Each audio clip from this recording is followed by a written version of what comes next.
আসসালামু আলাইকুম ম্যাম, কেমন আছেন? আসসালামু আলাইকুম, কি অবস্থা সবার? আসসালামু আলাইকুম ম্যাম। এই তো আছি আলহামদুলিল্লাহ। আমাদের এক সপ্তাহ দেখা হয়নি, আমরা এখন আবার ব্যাক টু দ্য পাবলিও। তো কি অবস্থা? আমরা তো বোধহয় মাত্র 34 জন আছি।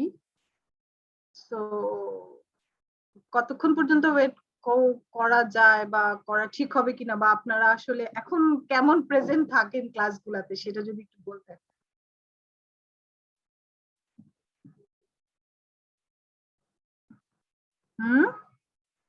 ম্যাম অ্যারাউন্ড 60 থেকে 70 প্রেজেন্ট থাকে ক্লাসে। আচ্ছা ঠিক আছে, তাহলে বোধহয় কি সময় লাগে আসতে, মানে জয়েন জি ম্যাম, করতে? 3 আওয়ার্স এর ক্লাস হলে একটু লেটই শুরু হয়, মানে বিগত 2-3টা ক্লাস 7:20 এর পরে এরকম সবাই আসতে আসতে একটু লেট হয়ে যায়। হ্যাঁ, আরেকবার একটু প্লিজ। কয়টায়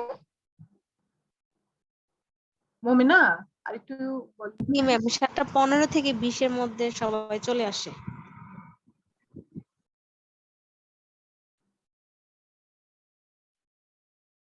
মমিনা বোধহয় কিছু বলছিলেন, আমি ঠিক ম্যাম, শুনতে মুমিন পাইনি। আপু যদি বলছিলেন যে আরেকবার বলতেন। 7:20-15 এরকম টাইমের মধ্যে মোটামুটি 60-70 উঠে যায়। আচ্ছা ঠিক আছে, বাট এখন তো 35 দেখতে পাচ্ছি, তার মানে আমার ক্লাস ভালো লাগে না, তাই তো?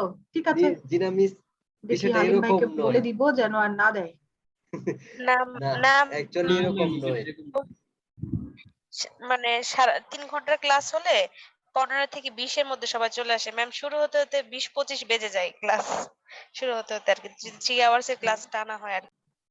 ম্যাম, আপনার ক্লাস মিস করতে চাই না দেখে আজকে আমি অফিস করতে করতে হচ্ছে অফিসের পাশাপাশি আপনার ক্লাস করছি।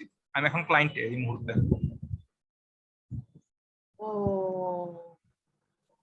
আহা, এখনো ক্লায়েন্টে, সো স্যাড। আমি তো আরেকটু ভালো প্রেজেন্ট আশা করছিলাম। আচ্ছা তানভীর ক্লায়েন্টের প্রুফ দিলেন।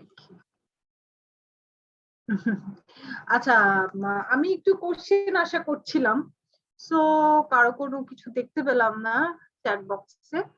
আমরা তো 1 2 3 4 এন্ড দেন হচ্ছে chapter 10, so already 5 chapters cover করেছি। মানে বাসায় যদি পড়ে থাকেন ব্যাক সাবজেক্ট গুলো, ব্যাক গুলো, কোনো কোশ্চেন নেই আপনাদের?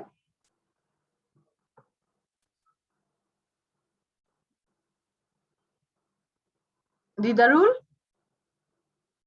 রিয়াদ, সামিরুল, আপনাদের কারো কোনো কোশ্চেন নেই? আমার যে 5টা চ্যাপ্টার আমি কভার করেছি।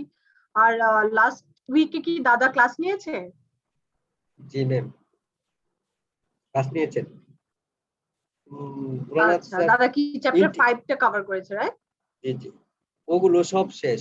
হ্যাঁ? 5 থেকে 9 পর্যন্ত সব শেষ। এখন উনি 15 আছেন, ইন্টিগ্রিটি, অবজেক্টিভিটি এন্ড ইন্ডিপেন্ডেন্স। ও আচ্ছা, দাদা কয়টা ক্লাস নিয়েছে আপনাদের? 2টা নিয়েছে ম্যাম আজকে। 2 দিন? জি ম্যাম। মানে 3 ঘন্টা করে, তাই তো? 3 ঘন্টার ক্লাস? তাহলে তো এত তাড়াতাড়ি তো শেষ না হওয়ার কথা ম্যাম, না। 2 দিন ক্লাস নেননি, অনেক 4 থেকে 5টা ক্লাস নিয়েছেন ম্যাম। মাঝখান দিয়ে স্যারের ক্লাসটা একটু মানে রেগুলার 2 দিন একটানা পড়ে গেছে। ও আচ্ছা, মানে 4-5টা ক্লাস দাদার হয়ে গিয়েছে, তাই তো? ছোট ছোট চ্যাপ্টার হওয়ার কারণে মানে শেষের দিকে চলে গেছেন। আচ্ছা, না বুঝি আপনারা 5 থেকে 9, 5 নাম্বারটাই একটা ক্লাস লাগার কথা নরমালি, ওই জন্য জিজ্ঞেস করলাম আর কি যে কয়টা ক্লাস হয়েছে। ওকে, অনেক এগিয়ে গেছেন তো, তার মানে আমি এখন মানে একদম ক্লিয়ারলি বলতে পারি 1 থেকে 10 পর্যন্ত ফুল ক্লিয়ার, রাইট? আমি নিয়েছি 5টা, দাদা নিয়েছে 5 6 7 8 9, দাদা নিয়েছে 5টা, তো 10 চ্যাপ্টার অলরেডি কভার্ড, রাইট? আমি আজকে হচ্ছে 11 আর 12 আমার টার্গেট আছে, আমি এই দুটো নিব। আর হচ্ছে দেখি কতদূর যাওয়া যায়। আর তো 13টা আমার নেওয়ার কথা, আর দাদা হচ্ছে 14 15 16 নিবেন। তো আপনারা তো অনেক এগিয়ে গেছেন। বাসায় কি একটু পড়াশোনা হয় কিনা একটু যদি শেয়ার করেন।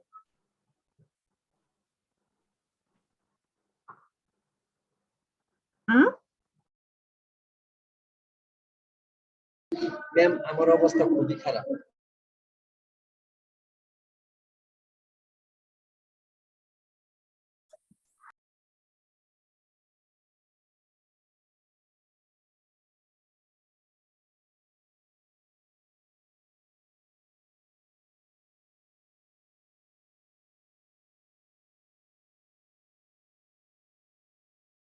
বলেন যে হচ্ছে যেই চ্যাপ্টার গুলো হয়েছে বাসায় কি দেখার সুযোগ হয়েছে কিনা, আমরা একটু পড়েছি কিনা, বোঝার চেষ্টা করেছি কিনা, সিনপসিস গুলো দেখেছি কিনা, কোনো মানে আমাদের এমন কিছু আছে কিনা যেটা কিনা আমরা বুঝিনি, আরেকবার হয়তো রিপিট, যেহেতু আজকে 3 ঘন্টার ক্লাস, 2টা চ্যাপ্টার ইজিলি আমি শেষ করতে পারবো হোপফুলি, আমি আশা করছি। সেজন্যই আমি আগে কোশ্চেন নেওয়ার চেষ্টা করছি যে কিছু আছে কিনা। আমি বলতে চাচ্ছিলাম যে ma'am safe custody and retention of documentation, হ্যাঁ এটা যদি আজকে একটু আলোচনা করতেন আর কি।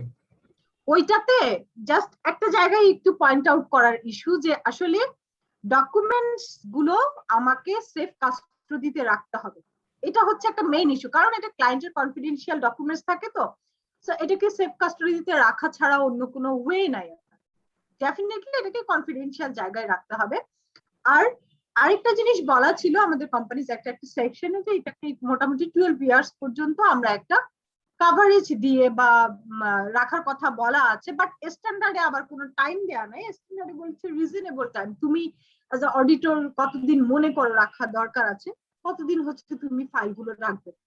আর এখন যেহেতু আস্তে আস্তে সফট কপিতে সবকিছু করা হচ্ছে, সফট কপিতে তো আপনি অনেক বছরই রেখে দিতে পারেন হার্ড ডিস্কে, সো ওইটা মানে কিপ আপে খুব বেশি প্রবলেম হবে না বছরের পর বছর। বাট ওই যে ফাইল আপ যেটা আমরা এখনো যে ফরম্যাটে কাজ করছি, যে অনেকগুলো ফাইল হয়, তো সেই ফরম্যাটে এটা একটা ইয়ারের কথা বলা ছিল যে সেফ কাস্টডিতে রাখার কথা 12 বছরের। আবার স্ট্যান্ডার্ডে বলেছে রিজনেবল টাইম তুমি যতটুকু মনে করো, তোমার প্রিভিয়াস অভিজ্ঞতা কি বলে যে ঠিক কতদিন, যেহেতু অনেকদিন অনেকেই প্র্যাকটিসে আছে, সো আসলে রিপিট হয় কিনা বা ক্লায়েন্ট চায় কিনা, কত বছর পর চাইতে পারে, বা অন্যান্য রিভিউ গুলো কত বছর পর ওই পুরাতন ফাইলে রিভিউ করতে পারে, এরকম একটা রিজনেবল টাইম তুমি রাখতে পারো, এরকম কথা বলা। আর কিছু? Thank you ma'am. Okay Riyad, তারপর আমাদের ক্যাপ্টেনের কোনো কোশ্চেন নাই? দিদারুল? ম্যাম দিদার ভাই অন দা ওয়ে, রাস্তায় আছেন, এজন্য আসলে উনি কথা বলতে পারছেন। ও আচ্ছা, উনি সরি আপনাকে চ্যাট বক্সে দিয়েছেন already. Yes yes ma'am sorry, due ডিলিজেন্সটা যদি একটু বলতেন ফার্স্ট চ্যাপ্টারের একদম ফার্স্ট চ্যাপ্টারে ডিউ ডিলিজেন্স। জি আমি একদম ভুলিয়ে যাই। একটু ব্যাখ্যা করতে হবে, কোন পেজে বলেন তো আমাকে একটু। ও আচ্ছা, ডিউ ডিলিজেন্স তো একটা আমাদের প্রিন্সিপাল অবজেক্টিভ আর কি, দেখি এখানে কোথায় বলা আছে, কোন ওটা পেজে? লিমিটেড অ্যাসুরেন্সের এক্সাম্পল আছে। লিমিটেড অ্যাসুরেন্সের এক্সাম্পলে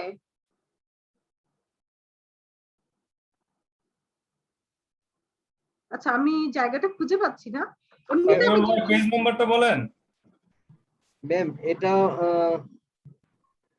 সিনোপসিসের মধ্যে ছিল আর কি। সিনোপসিসের মধ্যে ছিল? জি আচ্ছা দাঁড়ান, আমি হচ্ছে আপনাদেরকে চ্যাপ্টার, আরেকটা চ্যাপ্টারে এটা এগুলা ডিটেইলস আছে, সেটা হচ্ছে চ্যাপ্টার 14। দাদা কি ওটা শুরু করেছেন আপনাদেরকে এই চ্যাপ্টার 14টা? জি জি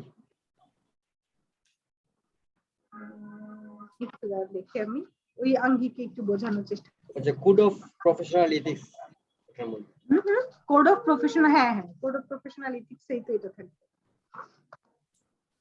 শোনেন আমি একটু বলি আপনাদেরকে, হচ্ছে গিয়ে অনেকগুলো প্রফেশনাল ইথিক্স মেনে চলতে হয়, যে আমরা যখন কাজ করি, আমরা যখন অডিট করি, তখন আমাদেরকে অনেকগুলো জিনিস মেনে চলতে হয়। সো এগুলোর মধ্যে আপনাদের এই জিনিসগুলো হচ্ছে কি আপনার, যেমন আমাদেরকে সততা বজায় রাখতে হয়, বলা হয় ইন্টিগ্রিটি আর কি, তারপরে ইন্ডিপেন্ডেন্ট, যেহেতু অডিটরকে সবাই বিলিভ করে, একটা কোম্পানির দায়িত্ব দেওয়া হচ্ছে যাতে করে একটা মানে মেইন জায়গায় যেটা, যে একটা ইন্ডিপেন্ডেন্ট কিছু একটা আশা করছে আপনার কাছে, থার্ড পার্টি থেকে যে আপনি বায়াস হবেন না, ইন্ডিপেন্ডেন্ট ওপিনিয়ন দিবেন। সো ইন্ডিপেন্ডেন্সিটাও কিন্তু একটা আমাদের মেইন অবজেক্ট, যে অডিটরকে ইন্ডিপেন্ডেন্ট হতে হবে, অডিটরকে ইন্টিগ্রিটি বজায় রাখতে হবে, অডিটর প্রফেশনাল কম্পিটেন্স থাকতে হবে, তারপরে হচ্ছে অডিটর প্রফেশনাল একটা বিহেভিয়ার থাকতে হবে।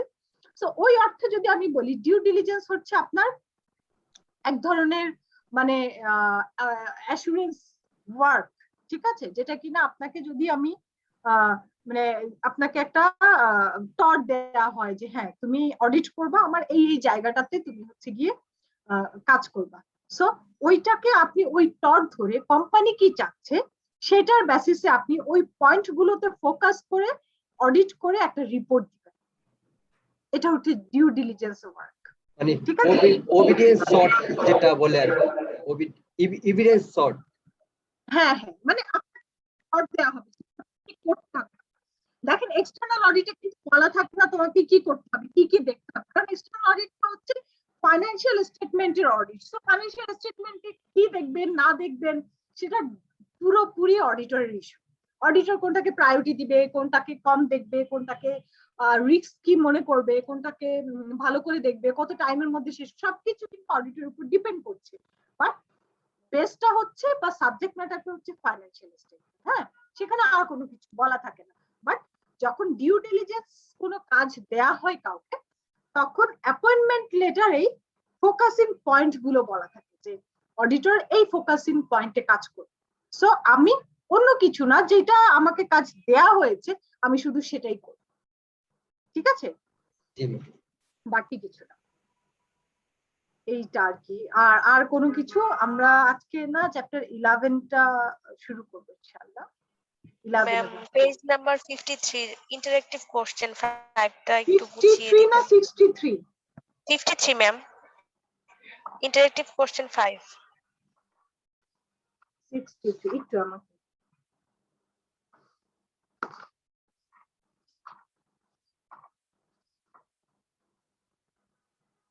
বলেন। আইডেন্টিফাইং রিস্ক, ওইটা কি কি আপু? ম্যাম এটা একটু বুঝিয়ে দিতেন যদি ভালো আচ্ছা, হতো। কোন জায়গাটা বুঝেন না সেটা আপনি কি পড়েছিলেন? জি ম্যাম, কোশ্চেনটা পড়েছি বাট ম্যাম আমার কাছে সিমিলার লাগতেছে, মানে আনসারগুলো মানে বুঝতে পারতেছি না অ্যাকচুয়ালি কোনটা হবে। আচ্ছা, আমি তো আগে পুরোটা একটু পড়ে দেখি। হ্যাঁ, আমি মাঝখানে একটু দিব, ব্রেক দিব, যখন আমি একটু পড়ে দেখি আগে কোশ্চেনটা, ঠিক আছে? আমার তো সব কোশ্চেন সবসময় জি জি মাথায় জি থাকে ম্যাম, না, আমি একটু পড়ে জি দেখি ম্যাম, তারপর আপনাকে জি ম্যাম অবশ্যই, ওকে, জি ম্যাম, ঠিক আছে। এখন জি আমরা ম্যাম অবশ্যই। চ্যাপ্টার 11 এ চলে যাই। জি ওটা ম্যাম। আগে শুরু করি, আমরা অবশ্যই আপনাকে আমরা okay, ঠিক আছে। তো চ্যাপ্টার 11 ছিল এভিডেন্স এন্ড স্যাম্পলিং। এখানে একটা সুবিধা হচ্ছে এভিডেন্স পার্টটা অলরেডি চ্যাপ্টার 4 এ কভার করা হয়েছে। সো এভিডেন্সের অনেক কিছুই চ্যাপ্টার 4 এরটা এখানে আসবে, এবং অ্যাডভান্স কিছু তো ডেফিনেটলি থাকবে এই চ্যাপ্টারে। হ্যাঁ, সো আমরা একটু দেখি কি কি আছে। অডিট এভিডেন্স দেখবেন, এগুলা সব কমন লাগবে। অডিট এভিডেন্স কাকে বলে? সো এটা আমরা অলরেডি চ্যাপ্টার 4 এ পড়েছি। টেস্ট অফ কন্ট্রোল কি, সাবস্টেন্স প্রসিজার কি, এটা আমরা পড়েছি ওইখানে। সাফিসিয়েন্ট অ্যাপ্রোপ্রিয়েট অডিট এভিডেন্স, এটাও আমরা চ্যাপ্টার 4 এ পড়েছি। সাফিসিয়েন্সি মানে হচ্ছে কোয়ান্টিটি, অ্যাপ্রোপ্রিয়েটনেস মানে হচ্ছে কোয়ালিটি। সো আমাদেরকে যেমন কোয়ান্টিটি মেনটেন করতে হবে তেমন কোয়ালিটিটাও মেনটেন করে কাজ করতে হবে, ঠিক আছে, যখন আমরা কাজ করব বা অডিট করব। কোয়ালিটি অফ অডিট এভিডেন্স, এটাও আমরা চ্যাপ্টার 4 এ ছিল, অলরেডি আমরা এটা ডিসকাস করেছি। আমি আর এই জায়গাগুলোতে যাব না, নতুন যেটা আছে সেই জায়গাতে আমরা ফোকাস করব।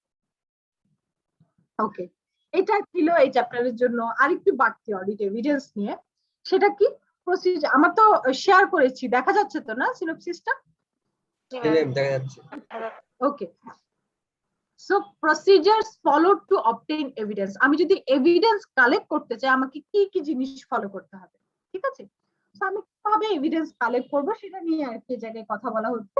Assurance provides obtain evidence by one or more of the following procedures. যে আপনি যদি অডিটর হন কিভাবে এভিডেন্স কালেক্ট করবেন? প্রথমে হচ্ছে ইন্সপেকশন অফ ট্যানজিবল অ্যাসেট। আমরা ট্যানজিবল অ্যাসেট খুব পড়েছিলাম, পিপিও, যে ফাইন্যান্সিয়াল অ্যাসারশন, হ্যাঁ, ফাইন্যান্সিয়াল স্টেটমেন্ট অ্যাসারশন পড়েছিলাম 4 এ।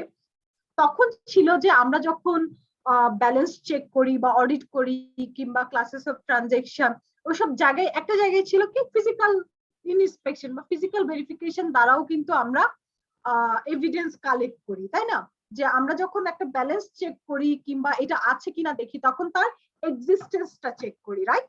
সো এক্সিস্টেন্স মানে হচ্ছে আমি ফিজিক্যালি গিয়ে দেখি যে জিনিসটা ওরকম আছে কিনা। সো আপনারা যারা অ্যাসেট অডিট করেছেন বা আপনাদেরকে দেয়া হয়েছে যে তুমি অ্যাসেটটা একটু অডিট করো, তখন আপনারা কি করছেন?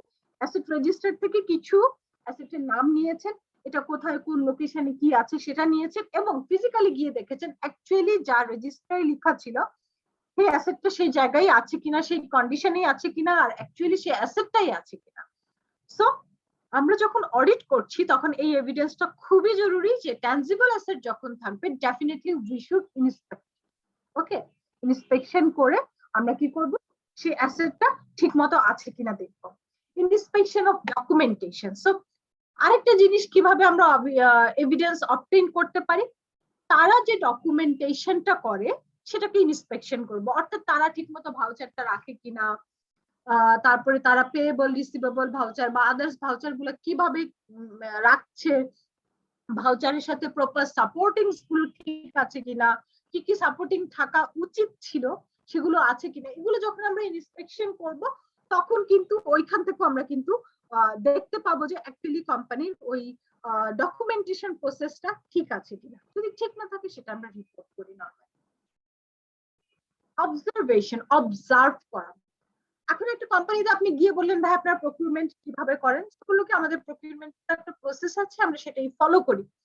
তো আমাদের পলিসি আছে, পলিসিতে বলা আছে কিভাবে প্রকিউরমেন্ট করতে হবে, আমরা সেভাবে করি। বাট আপনি একটু অডিটের টাইমে একটু অবজার্ভ করবেন, হ্যাঁ, যে অ্যাকচুয়ালি যে প্রকিউরমেন্ট তো প্রতিনিয়তই করা হয় কিন্তু একটা কোম্পানিতে। সো যে প্রকিউরমেন্টটা হচ্ছে কারেন্টলি সেটাতে আসলে প্রসিডিউর ফলো করা হচ্ছে কিনা। সো আপনি যখন কারেন্টটা যদি ঠিক থাকে তাহলে আপনার যে পিরিয়ডের অডিটটা আপনি করছেন সেখানেও ডকুমেন্টস ঠিক থাকার পসিবিলিটি আছে। সো একটু অবজার্ভ করবেন, এখান থেকেও দেখবেন অনেক অডিট এভিডেন্স কালেক্ট হয়ে যাবে।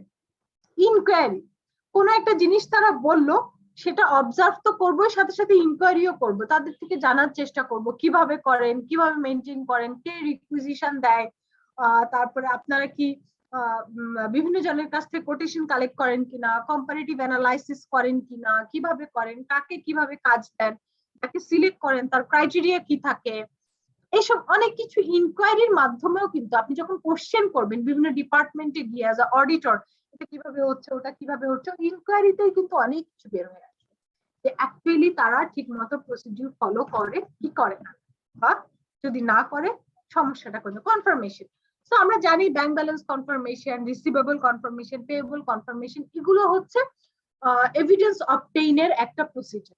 আপনি ব্যাংক ব্যালেন্স তো তারা আপনাকে দিচ্ছেই, একটা ব্যাংক স্টেটমেন্ট দিচ্ছে, বাট আমরা তাও কি করছি, ব্যাংক ব্যালেন্স কনফার্মেশন পাঠাচ্ছি ব্যাংকে, যাতে করে ওই কনফার্মেশনটা আসলে অ্যাজ আ অডিটর আমি আরেকটু বেশি স্যাটিসফাইড হই যে না ব্যালেন্সটা ঠিক আছে, ঠিক আছে।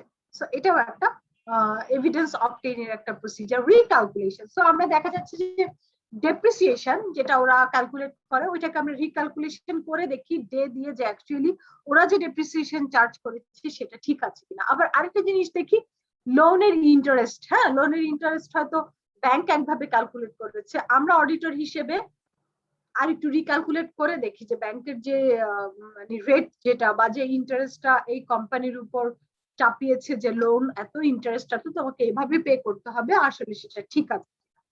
সো এইগুলো জিনিস আমরা একটু রিক্যালকুলেট করি, আবার এফডিআর এর ইন্টারেস্ট এগুলো রিক্যালকুলেট করি। সো এভাবেও কিন্তু এভিডেন্স অবটেইন করা যায়, শুধু ক্লায়েন্ট যা দিচ্ছে সেটার উপর ডিপেন্ড না করে একটু রিক্যালকুলেট করে দেখা। রিপারফরমেন্স, সো দেখেন সফটওয়্যার যদি হয়, সফটওয়্যার বেস যদি ক্লায়েন্টের মানে সবকিছু যদি সফটওয়্যার বেস হয়, আপনি কি করবেন, ওই সফটওয়্যারে একটু ঢোকার অনুমতি চাইবেন। আপনাদের যদি কারো সফটওয়্যারে ভালো দখল থাকে তাকে দিয়ে এটা কোনো লুপ হোল আছে কিনা সেটা একটু বের করার চেষ্টা, ঠিক আছে। সো আমরা একটু রিপারফর্ম করতে পারি, অর্থাৎ তারা যে কাজটা করছে সেটা আমরা নিজেরা করে দেখতে পারি অ্যাকচুয়ালি ঘটনাটা এরকমই হয় কিনা। আমরা বোধহয় কোনো একটা জায়গায় একটা প্রসঙ্গে বলছিলাম কোনো চ্যাপ্টারে যে আমরা একটা জিনিস দিয়ে দেখি যে হ্যাঁ এটা এইভাবে আসার কথা। সো যদি সফটওয়্যারে আপনাকে অ্যাক্সেস দেওয়া হয়, আপনি দেখবেন একটা এন্ট্রি দিয়ে অ্যাকচুয়ালি তারা যেভাবে আসার কথা বলছে সেটা সেভাবে আসছে কিনা, ব্যালেন্সটা ওইরকমই হচ্ছে কিনা। তো এর মাধ্যমে বোঝা যায় যে তাদের ওই যে কন্ট্রোল সিস্টেমটা বা সফটওয়্যার সিস্টেমটা সেটা স্ট্রং কিনা। সো রিপারফর্ম অফ এভিডেন্স অবটেইনের একটা প্রসিজার হতে পারে অ্যানালাইটিক্যাল প্রসিজার। সো এটা তো আমরা অলরেডি জানি যে অ্যানালাইটিক্যাল প্রসিজার কি। সো অ্যানালাইটিক্যাল প্রসিজারের মাধ্যমে কোন জায়গাটাতে ফোকাস করতে হবে, কোন জায়গাটাতে অডিট করতে হবে, ফার্স্টে কোনটা বেশি ডেভিয়েটেড, এগুলো আমরা সিলেক্ট করে কি করি, সেই জায়গাটা অডিট করার চেষ্টা করি এবং সেখান থেকে এভিডেন্স অবটেইন করার চেষ্টা করি। ঠিক আছে, সো মোটামুটি এগুলোই ছিল অডিট এভিডেন্স অবটেইনের প্রসিজার। সো এবার আসি ক্যাট। তানভীর, এখন আমরা হচ্ছে অডিটের সময়, আমি যেখানে এখন অডিট করছি এখানে দেখতে পাচ্ছি যে ওদের যে সফটওয়্যারটা ওরা ইউজ করে ওদের লেজার গুলো তৈরি করার জন্য, ভাউচার গুলো তৈরি করার জন্য, এটাতে এরকম সমস্যা হচ্ছে যে হচ্ছে একই ডেট কিন্তু হচ্ছে দুইটা ডিফারেন্ট নমিনাল হেডে সেম নাম্বারের ভাউচার আসছে। এটাকে আমি অবজারভেশনে কোথায় দিব? সেম নাম্বার মানে দুই জায়গায় পড়ছে তাই তো? P41 এটা ওয়াশিং এও দিচ্ছে, এটা ট্রাভেল কনভেন্সেও দিচ্ছে। এখন একই ডেটে একই নাম্বার ভাউচার দুটো তো হতে পারে না, না, ডিফারেন্ট মান্থ হলে হতে পারে। কোডিং এর প্রবলেম। সো তাদের ওই সফটওয়্যার যে কোম্পানি বা যাদের কাছ থেকে নিয়েছে তাদেরকে এই প্রবলেমটা জানিয়ে সেখান থেকে সলভ করা উচিত তাদের। এটা আপনি অবজারভেশনে কি, এটা হচ্ছে ইন্টারনাল কন্ট্রোল সিস্টেমের উইকনেস একটা, এরকম নামে আপনি হচ্ছে দিতে পারেন যে এরকম যদি হয়, তাদের কন্ট্রোল সিস্টেম যদি উইক হয়, একই নামে যদি দুটো ভাউচার এরকম বের হয়, তাহলে হচ্ছে এটা অ্যাম্বিগুইটি ক্রিয়েট করছে। আমি আসলে কোনটাকে সঠিক ধরবো, বা সবকিছুরই একটা আলাদা আলাদা অ্যাকাউন্টিং কোড। সো ওই কোড বা ভাউচার মার্কিং এ এটা হচ্ছে অসুবিধা। এরপর ম্যাম এরকম আরো যেরকম সমস্যা দেখতে পাচ্ছি যে হচ্ছে এরকম ম্যাম আরো সমস্যা এই একই সফটওয়্যারে, যেমন যখন হচ্ছে ডিফারেন্ট ডিফারেন্ট নমিনাল হেড আছে তখন সেটা একটা হেড দেখাচ্ছে একটা কোড, এখানে প্রত্যেকটার তো ডিফারেন্ট ডিফারেন্ট কোড থাকে, যেমন 42006। আপনার কথা বোধহয় কেটে কেটে আসছে ম্যাম। দেখা যাচ্ছে যে হচ্ছে ডিফারেন্ট কোড থাকার কথা, কিন্তু হচ্ছে একটা কোডেরটা আরেকটা কোডের ভিতরে চলে আসছে সফটওয়্যার যখন আর কি ট্রায়াল ব্যালেন্স তৈরি করতে যাচ্ছে। এটাকে ম্যাম এটাও কি একই? এটা আমি বুঝতে পেরেছি, যা প্রবলেম বলছেন সবই কন্ট্রোল সিস্টেমের উইকনেস। তো এটা যদি ভেতর থেকে সফটওয়্যারের ওই সিস্টেমটাকে যদি একটু কাস্টমাইজ না করে দেয়, ওটা যদি ঠিক না করে দেয়, এই প্রবলেমটা থাকতেই থাকবে। সো এই কন্ট্রোল সিস্টেমের উইকনেস দিয়েই আপনি এই যত রকম প্রবলেমের গুলো বলছেন সবকিছুকে রিপোর্ট করা যায়। Okay ma'am, thank you. ঠিক আছে Tanvir? Yes ma'am, clear. Okay, ঠিক আছে। আমাকে শোনা যাচ্ছে তো? জি ম্যাম, ক্লিয়ার। ইয়েস ম্যাম, আচ্ছা ঠিক লাউড আছে, এন্ড ক্লিয়ার। বলবেন অবশ্যই যদি না শোনা যায়। সো আমরা এখন যেখানে আছি সেখানে হচ্ছে computer assisted audit technique. So আমরা বোধহয় অলরেডি অনেক অভ্যস্ত অডিট সফটওয়্যার ইউজ করছি কোনো কোনো ফার্মে, এবং প্রত্যেকটা ফার্মে এটা ইউজ করার জন্য আইসিবি উদ্যোগ নিয়েছে। হোপফুলি আস্তে আস্তে সবাই অডিট সফটওয়্যার ইউজ করবে সবগুলো ফার্মে। সো এটার আসলে বেনিফিটটা কি বা কিরকম ভাবে কাজ করে, ওইটার একটু কিছুটা আমরা এখান থেকে একটু নলেজ নেওয়ার চেষ্টা করব এই টপিকটা থেকে, দেখি কি বলে। ফার্স্ট হচ্ছে কম্পিউটার অ্যাসিস্টেড অডিট টেকনিকস বা ক্যাট বলতে কি বুঝি আমরা একটু দেখি। Computer assisted audit technique is application of auditing procedure using the computer as an auditor. অর্থাৎ অডিটের টুল হিসেবে আপনি কম্পিউটারকে ইউজ করবেন, nothing else. So there are two main types of it, একটা হচ্ছে টেস্ট ডাটা আর একটা হচ্ছে অডিট সফটওয়্যার। আমি বুঝাই, হ্যাঁ আমার দিকে একটু খেয়াল করেন, আমি বুঝাই তারপরে বইয়ের কথাবার্তা যান, তাহলে ইজি লাগবে। আমি একটু বলি, ফার্স্টে একটা টাইপ আপনার ক্যাট হতে পারে কি, আমাদের ক্লায়েন্ট তো যে কোনো একটা সফটওয়্যার ইউজ করে, হতে পারে স্যাপ, হতে পারে ট্যালি, মানে যে কোনো সফটওয়্যার। হ্যাঁ, তারা একটা সফটওয়্যার ইউজ করে, সেই সফটওয়্যারে তারা তাদের অ্যাকাউন্টিং এন্ট্রি দিচ্ছে, সেখান থেকে অ্যাকাউন্টিং এন্ট্রি হয়ে ফাইন্যান্সিয়াল স্টেটমেন্ট হয়ে বের হচ্ছে। এখন আমি একটা কাজ করতে পারি, তাদের সফটওয়্যারকে কাজে লাগিয়ে অডিট করতে পারি। কিরকম? আমার যদি সেই এক্সপার্টাইজ থাকে বা আমাদের ফার্মের কারো যদি থাকে, আমি তাকে কাজে লাগাতে পারি। ধরেন আমি একটা জিনিস সিলেক্ট করলাম যে সেলস, একটা জার্নাল এন্ট্রি সিলেক্ট করলাম যে মনে করেন সেলস 1 লাখ টাকা ক্রেডিটে, সো সেলস ক্রেডিট, তারপরে যার নামে বা যে ব্যক্তি হচ্ছে যার কাছে আমি ক্রেডিটে সেল করেছি তার নামে হচ্ছে একটা ডেবিট এন্ট্রি দেয়, ঠিক আছে? সো আমি তার কাছ থেকে পাবো এবং আমার সেল হয়েছে, এইটাই তো জার্নাল এন্ট্রি, রাইট? সো আমি কি করছি, যখন আমি এই জিনিসটা দিচ্ছি তখন এই জার্নাল এন্ট্রিটা তারা কি করছে, সফটওয়্যারে ইনপুট দিচ্ছে। মানে যে কোনো জার্নাল এন্ট্রির কথাই আমি যদি বলি, তারা ফার্স্ট একটা জার্নাল এন্ট্রি, একটা ঘটনার পরিপ্রেক্ষিতে একটা জার্নাল এন্ট্রি ক্রিয়েট করে, দেন এটাকে ইনপুট দেয়, সেটা লেজারে হিট করে, দেন ট্রায়াল ব্যালেন্সে, দেন ফাইন্যান্সিয়াল। এভাবেই কিন্তু সফটওয়্যারে ডিজাইন করা থাকে। সো আমি অ্যাজ অডিটর চেক করতে যাব, আমি কি করছি, একটা জার্নাল এন্ট্রি চুজ করেছি সেলসে, যে সেলস ক্রেডিট হলো 1 লাখ টাকা, আর মনে করেন Rahim Karim whatever the name is, তাকে ডেবিট করলাম। সো এটা যখন এন্ট্রি দিচ্ছি, ডেফিনেটলি সেলসে 1 লাখ টাকা বাড়ার কথা, আর ওই ব্যক্তির ওখানে 1 লাখ টাকা রিসিভেবল বেড়ে যাওয়ার কথা, অর্থাৎ আমার অ্যাকাউন্টস রিসিভেবল বাড়বে 1 লাখ টাকা দিয়ে, আমার সেলস বাড়বে 1 লাখ টাকা দিয়ে, রাইট? এটাই তো হওয়ার কথা আমার, তাই না? যদি সফটওয়্যার ঠিকঠাক থাকে, সফটওয়্যার অ্যাকচুয়ালি ঠিকভাবে কাজ করে। সো জার্নাল এন্ট্রি হয়ে, লেজার হয়ে, ট্রায়াল ব্যালেন্স হয়ে, ওটা ফাইন্যান্সিয়াল স্টেটমেন্টে হিট করার, এবং তারা যদি বলে যে না, যে এন্ট্রি দিচ্ছে সেটা আবার ওয়েট করছে আরেকজন রিভিউ করবে তার জন্য, সে যখন রিভিউ করে টাপ দিবে বা প্রেস করবে হ্যাঁ রিভিউড, দেন এটা অ্যাপ্রুভালের জন্য যাবে, এরকমও থাকে সফটওয়্যার। অর্থাৎ ডিরেক্টলি ফাইন্যান্সিয়াল স্টেটমেন্টে হিট করে না, নরমালি যারা প্রিপেয়ার করে বা যারা এন্ট্রি দেয় সেটা রিভিউ হয়, রিভিউ হয়ে বা সেকেন্ড রিভিউ হতে পারে, তারপর এটা অ্যাপ্রুভ হয়। সো এরকম যদি হয় তাহলে আপনি এন্ট্রি দেওয়ার সাথে সাথে কিন্তু সেটা ফাইন্যান্সিয়াল স্টেটমেন্টে হিট করবে না। সো এটা রিভিউর জন্য হয়তো ওয়েট করবে। সো আপনি অডিটর হিসেবে দেখবেন যে আপনি এন্ট্রি দিয়েছেন, এটা কি ফাইন্যান্সিয়াল স্টেটমেন্টে হিট করেছে কি করেনি। যদি না করে তাহলে ওদের সফটওয়্যার ওরা যা বলেছে সেভাবে ঠিক আছে, রিভিউর জন্য ওয়েট করছে, দেন হয়তো এটা গিয়ে হিট করবে। সো এরকম ভাবে তাদের সফটওয়্যারকে যাচাই করে আমি অডিটটা করতে পারি। এতে হয় কি, আমি যদি দেখি যে না তার সফটওয়্যারের কন্ট্রোল সিস্টেমটা স্ট্রং আছে, তাহলে কিন্তু আমার স্যাম্পলিং এ অনেক ইজি হয়ে যাবে। অর্থাৎ আমি রিলাই করতে পারছি তার সিস্টেম সফটওয়্যারের উপরে। ওই রিলাই যদি বেশি মানে স্ট্রং হয় বা রিলাই যদি ভালো মতো করতে পারি, তাহলে কিন্তু আমার কাজ কমে যায়। অ্যাজ আ অডিটর আমার রিলায়েন্স যদি ভালো হয় তাদের সফটওয়্যারের উপরে, তাহলে হয় কি আমার কাজের মানে আমি স্বস্তি পাই অ্যাজ আ অডিটর, যে না মোটামুটি কিছুটা স্যাম্পলিং করে আমি কাজটা শেষ করতে পারবো, এবং এখানে খুব বেশি হচ্ছে কন্ট্রোল উইকনেস। সো এটাই হচ্ছে টেস্ট। আমরা একটু দেখি এখানে কি বলা আছে, একজন যদি একটু পড়েন, রিয়াদ একটু পড়েন তো টেস্ট ডাটাতে কি বলা আছে। Riyad, Test data is a test of control where the assurance provider supervises the process of running data through the client system. The stages in the use of test data are as follows. So আমি যেটা বলছিলাম সেটাই, যে assurance provider supervises the process of running data through the client system. So এটা stages কি, first হচ্ছে note control দা client system, অর্থাৎ client আগে কি বলে সেটা নোট করবো, যে হ্যাঁ আমাদের সিস্টেম এভাবে এভাবে চলে, আমি সেটা নোট করবো।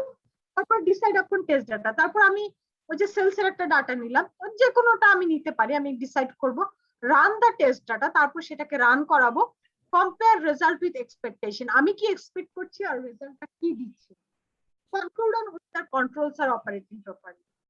সো বুঝা গিয়েছে আমি যেটা বলেছি ওটার সাথে কোনো মানে কোনো কোশ্চেন আছে কিনা? যে ma'am run the test data এটা বলতে কি আমি এন্ট্রি দেব, দেখব কোন জায়গায় হিট করছে, জার্নাল দিলাম, দিয়ে আমি এটাকে যখন সফটওয়্যার রান করছি, যদি বলে যে না কোনো মাঝখানে কোনো ইয়ানাই রিভিউ নাই, ডিরেক্টলি ফাইন্যান্সিয়াল স্টেটমেন্টে হিট করবে, তাহলে আমি দেখব ফাইন্যান্সিয়াল স্টেটমেন্টে ঠিক 1 লাখ টাকাই বাড়লো কিনা। বুঝতে পারছি। ওকে,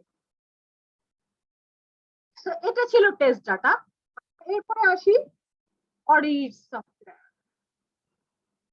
হ্যাঁ, সো এখন যেটা বলছিলাম যে আমাদের অনেকগুলো ফার্মে অডিট সফটওয়্যার ইউজ করে, আর আইসিবি উদ্যোগ নিয়েছে যাতে করে মোটামুটি সবগুলো ফার্মই আস্তে আস্তে ইউজ করে।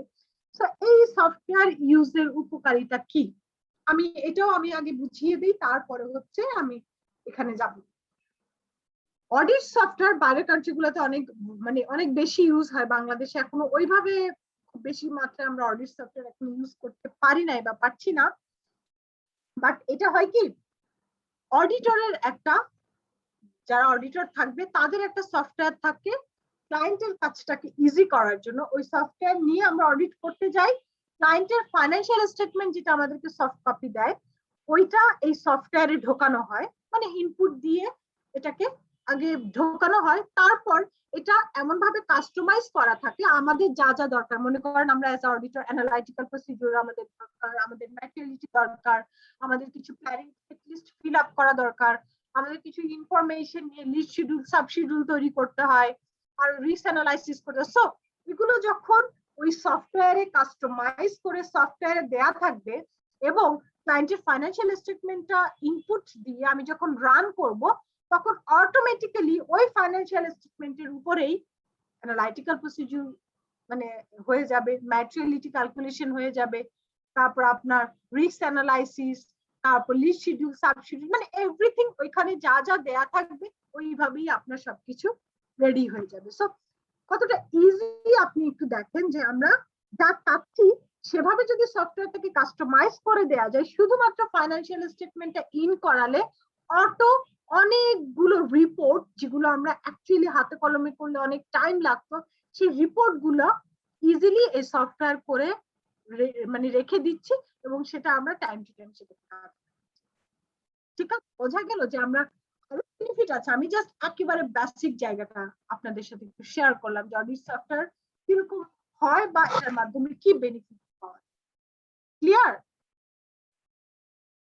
So audit software means working on the basis of interrogating the client system, extracting, analyzing information, carrying out a whole range of substantive procedure across all sorts of different data. So ক্লায়েন্টের সিস্টেমটা থেকে আমরা ওই ডকুমেন্টসটা নিয়ে আমাদের এখানে যখন extract করব, অ্যানালাইসিস করব, তখন আমাদের অনেক সাবস্টেন্টিভ প্রসিডিউরের কাজগুলো হয়ে যাবে।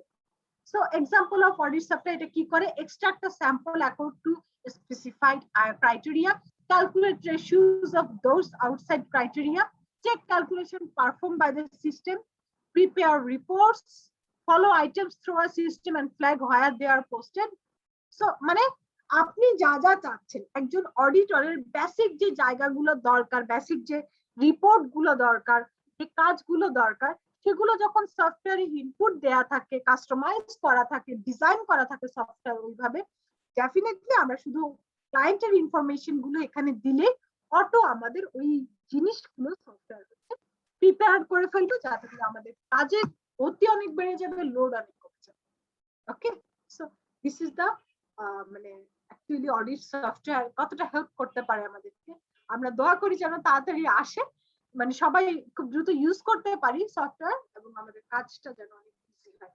আমি শুনেছিলাম আমার একটা কলিগ বলছিল অন্য ফার্মে যে তার অভিজ্ঞতা আছে বাইরের একটা কান্ট্রিতে কিছুদিন অডিট সার্ভিস দেয়ার।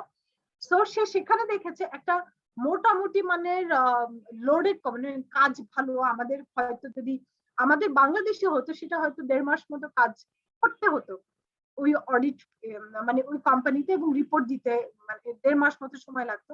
সেখানে সেটা 7 দিনে করতে পেরেছে অনলি মানে অডিট সফটওয়্যার ইউজ করে। হাইলি একটা ডিজাইনড অডিট সফটওয়্যার ছিল যেখানে মোটামুটি অডিটের যা দরকার সবকিছুই রিপোর্ট চলে এসেছিল, শুধু রিস্কি জায়গাগুলো তারা একটু আরেকটু ইন্টারোগেট করেছে, ক্লায়েন্টের সাথে কথা বলে সলভ করেছে এবং 7 দিনে অডিট শেষ। সো কোথায় 1.5 মাস আর কোথায় 7 দিন। যদি আমরা কি বলবো প্রযুক্তির ভালো ব্যবহার করতে পারি তাহলে আমাদের লাইফটা অনেক ইজি হয়ে যায়, রাইট? এই যেমন আমরা এখন প্রযুক্তি ব্যবহার করে ক্লাস নিচ্ছি, otherwise we should go in a physical platform. Maybe I need to go to the Karan Bazaar. All of you also need to go there from the different places. আপনার বাসা মিরপুর হোক, ক্লায়েন্ট মিরপুর হোক, যা যেখানেই হোক, বা মতিঝিল হোক, আপনাদের সবাইকে ওই জায়গায় আসতে হতো, টাইমলি ক্লাস করতে হতো, দেন আবার এই জ্যাম ঠেলে ব্যাক করতে করতে, মানে আমি আমার অভিজ্ঞতাটা শেয়ার করছি আমরা যখন ক্লাস করেছি আর কি। তো বাসায় যে 9টায় ক্লাস শেষ হতো, আমাদের হচ্ছে 6টা থেকে 9টা ছিল, তো মোটামুটি 10টা 10:30 বেজে যেত। ঠিক আছে, সো আপনারা কতটা টাইম সেভ হচ্ছে আপনাদের সেটা আপনারা বুঝতে পারছেন শুধুমাত্র প্রযুক্তির কারণে। আমি আমার জায়গায় বসে ক্লাস নিতে পারছি, আপনারা যে কোনো জায়গা থেকে আপনারা অ্যাটেন্ড করতে পারছেন, ক্লাসটা শুনতে পারছেন, আপনাদের টাইম ওয়েস্ট হচ্ছে না আসা যাওয়াতে, মানে ক্লাসের আসা যাওয়াতে। আপনারা জাস্ট ক্লাসটা শেষ হলো অফ করলেন এবং হচ্ছে গিয়ে আপনারা নিজেদের কাজে আবার খাওয়া দাওয়া হোক, নামাজ হোক, আবার পরে আবার বই নিয়ে পড়তে বসা হোক, খুব ইজিলি করতে পারছেন। আর আমাদের সময় এই 9টায় ক্লাস শেষ হয়ে 10টায় গিয়ে মানে এই যে একটা জার্নির ধকলটা, সেটা আরো 1-1.5 ঘন্টা থাকতো, তারপর দেখা যেত যে মানে ঘুমের টাইমটা হয়ে গেছে। সো আর এক্সট্রা আর কোনো কিছু করার সুযোগ নেই। ম্যাম তো বলেন। এটা একটা নেগেটিভ সাইড আছে ম্যাম। আমি পজিটিভ সাইডটা নিয়েই আলোচনা করি, আমরা একটু পজিটিভ জায়গাতেই থাকি, নেগেটিভ সাইড তো অনেক আছে। হ্যাঁ, জি মানে ইন্টারাকশনটা ভালো হয় না। দেখেন আপনারা কে আছেন কে নাই আমি কিন্তু জানি না, ঠিক আছে। সো ভিডিও যেহেতু অন নাই, সাইলেন্ট মানে মিউট আছেন, হয়তো আপনি জাস্ট অন করে আপনি চলেও যেতে পারেন। হ্যাঁ, সো আসলে কারো যদি নিজের ইচ্ছা না থাকে, শেখার ইচ্ছা না থাকে, সেটাকে আপনি ফিজিক্যালিও জোর করে করাতে পারবেন না, ডিজিটালিও পারবেন। So depends upon to the students, আমি সেটাতে মাইন্ড করবো না। যার ইচ্ছা আছে সে ডেফিনেটলি এটার বেনিফিটটা নিবে, যার ইচ্ছা নাই তার কোনো প্ল্যাটফর্মে আপনি তার ইচ্ছাটা জাগাতে পারবেন। জি ম্যাম। জি ম্যাম। ওকে, সো এটা ছিল অডিট সফটওয়্যার। তারপর অ্যানালাইটিক্যাল প্রসিডিউর নিয়ে একটু কথা আছে। অ্যানালাইটিক্যাল প্রসিডিউর কি সেটা না, এটা নিয়ে অন্য আরেকটা কথা, সেটা হচ্ছে objective of the analytical procedure, suitability of analytical procedure, reliability of analytical। So এটা ডিটেইলস আছে, আমি এটাতে যাব না, আমি সুন্দর করে ছোট ভাষায় বুঝিয়ে দেই জিনিসটা। Analytical procedure তো one kind of substantive procedure, right? আমরা অলরেডি জেনেছি যে আমরা যে কাজগুলো করি সাবস্টেন্টিভ প্রসিডিউরে, সেটার একটা পার্ট হচ্ছে অ্যানালাইটিক্যাল প্রসিডিউর, যে এটার মাধ্যমে আমরা একটু ডিসাইড করার চেষ্টা করি কোন জায়গাটাতে ফোকাস করা দরকার, কোথায় ডেভিয়েশন হচ্ছে এবং কিভাবে আমরা সেটাকে মিনিমাইজ করব আর কি, বা কোথায় ফোকাস করব, কিভাবে অডিট করব।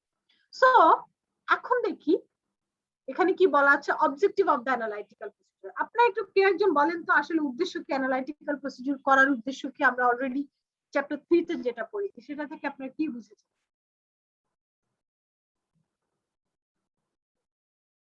বলেন, যে এটা অ্যানালাইটিক্যাল প্রসিডিউরের উদ্দেশ্য কি?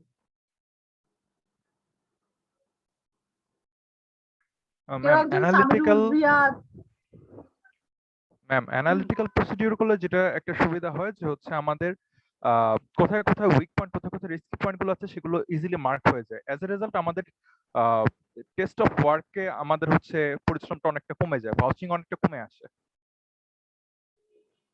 স্যার ম্যাম আমার একটা জি ম্যাম বলবো? হ্যাঁ হ্যাঁ অবশ্যই ম্যাম, এই ক্ষেত্রে আমাদের মানে রিস্কও কমে যায়, যে অডিটের যে আমাদের কোনো মিস বা কোনো কিছু ভুল হচ্ছে কিনা ওই রিস্কটা কমে যায় না। আচ্ছা হ্যাঁ, আমি ইন আ ওয়ার্ড বলতে পারি আমাদের স্যাম্পলিং এ হেল্প করে, আমাদের রিস্ক অ্যানালাইসিস এ হেল্প করে, যে কোথায় ডেভিয়েটেড হচ্ছে, তার মানে এখানে বেশি ডেভিয়েশন, এখানে রিস্ক থাকতে পারে, আমি এটাকে আগে ফোকাস করি অডিটে, তাই তো? সো ওই রিস্কি জায়গাগুলো বা মানে মেইন যে জায়গাগুলো সেটা ইজিলি সিলেক্ট হয়ে যায়, আমরা সেভাবে অডিট প্ল্যানটাকে সাজাতে পারি। মূলত এটাই হচ্ছে অ্যানালাইটিক্যাল প্রসিডিউরের উদ্দেশ্য, যে আপনাকে অডিট ওয়ার্কটাকে অনেক ইজি করে দেয়, সিলেক্ট করতে অনেক সুবিধা হয় যে কোনটা দিয়ে আপনি শুরু করবেন এবং কোন জায়গাগুলো রিস্কি জায়গা। ঠিক আছে, এটুকুই। সো অবজেক্টিভটা মোটামুটি আমরা ক্লিয়ার। এখন হচ্ছে সুইটেবিলিটি অফ অ্যানালাইটিক্যাল প্রসিডিউর। কখন সুইটেবল? আমি যদি এটাকে সুন্দরভাবে বুঝাতে চাই, যে ছোট্ট একটা কোম্পানি মনে করেন, ওর মানে ট্রানজাকশনই 100, আপনি ওখানে কি অ্যানালাইটিক্যাল প্রসিডিউর করবেন? মানে ওইটা হয়তো আপনার 3-4 দিন লাগবে দেখতে। অর্থাৎ ছোট অর্গানাইজেশন, কম ট্রানজাকশন, এত বেশি ভ্যারিয়েন্স নাই, সেখানে অ্যানালাইটিক্যাল প্রসিডিউর কিন্তু সুইটেবল না। সুইটেবল কোথায়? বড় কোম্পানি, বেশি বেশি ট্রানজাকশন, বেশি ভলিউম, সেখানে অ্যানালাইটিক্যাল প্রসিডিউর করলে আমার কাজের লোডটা মানে কমে আসে। যে আমার তো অডিটে আসলে 1 মাস বা 1.5 মাস, এই অল্প সময়ের মধ্যে কাজ করতে হলে তো আমাকে ডেফিনেটলি আগে কোনটা দিয়ে শুরু করব বা কিভাবে শুরু করব একটা প্ল্যান লাগে। সো ওইখানে অ্যানালাইটিক্যাল প্রসিডিউর আপনাদেরকে হেল্প করবে যে হ্যাঁ ঠিক আছে তুমি আগে অ্যানালাইটিক্যাল প্রসিডিউর করো, ওখানে ডেভিয়েশন কোথায় বেশি কম সেটা দেখো, সেই জায়গাগুলোতে ফোকাস করো। সো বড় কোম্পানি বেশি ট্রানজাকশন যেখানে রিস্কি মনে হয় ওই কোম্পানিগুলোতে অ্যানালাইটিক্যাল প্রসিডিউর সুইটেবল। আদারওয়াইজ ছোট কোম্পানি আপনি 1 সপ্তাহের কাজ 10 দিনের কাজ অল্প ট্রানজাকশন ওইসব কোম্পানিতে অ্যানালাইটিক্যাল প্রসিডিউর করার দরকার হয়। ওখানে আপনারা মোটামুটি র্যান্ডমলি সবগুলোই দেখতে পারেন। হ্যাঁ, অ্যানালাইটিক্যাল প্রসিডিউর করে স্যাম্পলিং কমানোর ওইভাবে দরকার হয়। Clear? Clear ma'am. Yes ma'am. Okay. So এখন আসি reliability of analytical procedure. So analytical procedure করব আমি কিসের উপরে? Financial statement. সো আমি যে ফাইনান্সিয়াল স্টেটমেন্টটা করছি সেটা রিলায়েবল কিনা। হ্যাঁ, অর্থাৎ আপনাকে আজকে একটা ফাইনান্সিয়াল স্টেটমেন্ট দিচ্ছে, কালকে আরেকটা দিচ্ছে, পরশুদিন আরেকটা দিচ্ছে, এত যদি র্যান্ডমলি চেঞ্জ হয় আপনি কি ওটার উপর রিলাই করতে পারবেন? নো। সো অ্যানালাইটিক্যাল প্রসিডিউর তখনই রিলায়েবল যদি ফাইনান্সিয়াল স্টেটমেন্টে এরকম র্যান্ডম চেঞ্জ না হয়। র্যান্ডম চেঞ্জ করলে তো আপনি প্রতিদিনই আপনাকে অ্যানালাইটিক্যাল প্রসিডিউর করতে হবে, প্রতিদিনই ডিসিশন চেঞ্জ করে, এটা তো আপনার জন্য মোটেও সুখকর জিনিস না। তো যদি ফাইনান্সিয়াল স্টেটমেন্ট তাদের সাইড থেকে বলা হয় যে this is the final one, then আপনি ওইটার উপর অ্যানালাইটিক্যাল প্রসিডিউর করতে পারেন এবং সেটা রিলায়েবল। হ্যাঁ ঠিক আছে করলাম এবং এখান থেকে ডিসিশন নিলাম, বাট আপনি একটা ডিসিশন নিলেন আবার ফাইনান্সিয়াল স্টেটমেন্ট চেঞ্জ হলো আবার ডিসিশন নিতে হবে। সো এরকম চেঞ্জিং ফাইনান্সিয়াল স্টেটমেন্ট না হলে যদি বলে এটাই ফাইনাল ওয়ান তাহলে সেটা রিলায়েবল অ্যানালাইটিক্যাল প্রসিডিউর করা। আর আরেকটা হচ্ছে আপনি যদি মোটামুটি তাদের ইন্টারনাল কন্ট্রোল সিস্টেম চেক করে দেখেন যে না এদের কন্ট্রোলটা বেশ স্ট্রং আছে এবং আমি সফটওয়্যার যেটা ইউজ করে ওইটাও চেক করে দেখলাম যে না সফটওয়্যারে এমন কোনো 2 নাম্বারই করার কোনো সুযোগ নেই, তাহলে ওই সফটওয়্যার কিংবা ওই ইন্টারনাল কন্ট্রোল সিস্টেম থেকে যে ফাইনান্সিয়াল স্টেটমেন্টটা বের হবে সেটার উপর আপনি রিলাই করতে পারবেন, রাইট? এবং ওই ফাইনান্সিয়াল স্টেটমেন্টের উপর অ্যানালাইটিক্যাল প্রসিডিউরটাও রিলায়েবল হবে। ঠিক আছে? সো রিলায়েবিলিটি ফ্যাক্টর আসলে কখন আপনি অ্যানালাইটিক্যাল প্রসিডিউর করে সেটার উপর আসলে ডিসিশন নিবেন এবং সেটা যথেষ্ট রিলায়েবল একটা ডিসিশন, এই ফ্যাক্টর গুলো আমরা খেয়াল রাখবো, আমরা একটু কাজে লাগাবো। সো সুইটেবিলিটি ফ্যাক্টর নিয়ে আমরা আর কথা বলছি না, মোটামুটি এই যে আমি এতক্ষণ যা বললাম এটা it depends on the purpose of the test. Other audit procedure যখন কাজ হয় না তখন আমরা অ্যানালাইটিক্যাল প্রসিডিউর করি। আর ফার্স্টে আছে generally analytical procedure are more applicable to large volume of transaction, যেটা আমি বুঝাচ্ছি। ঠিক আছে? আর রিলায়েবিলিটি ফ্যাক্টরের মধ্যে অনেকগুলো আছে, আপনারা পরের ক্লাসে যদি না বুঝেন আমি মোটামুটি যেটুকু বলেছি ওইটা খেয়াল রাখবেন, আর যদি না বুঝেন পরের ক্লাসে আমরা আবার ডিসকাস করব। ঠিক আছে? এটা আমরা অলরেডি চ্যাপ্টার 3 তে একবার পড়েছি, possible sources of risk assessment. So এটাতে আমি আর যাব না।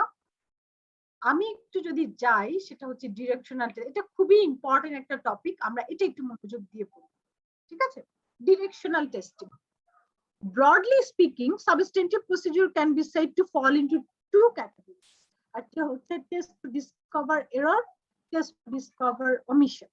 অর্থাৎ আমরা কি করছি যখন আমরা কোনো একটা কোম্পানির অডিটে যাচ্ছি আমরা এরর আছে কিনা সেটাও দেখার চেষ্টা করি বা কোনো কিছু বাদ পড়েছে কিনা দেখার চেষ্টা করি। ধরেন একটা জার্নাল এন্ট্রি সেলস, আবারও সেলস এর জায়গায় যাচ্ছি, হয়তো সেটা ভুলে 1 লাখ টাকার জায়গায় হয়েছে কত 1000 টাকায় এন্ট্রি হয়েছে, তাহলে 99,000 টাকার হচ্ছে আপনার হচ্ছে কম তারা বুক করেছে, তাই না?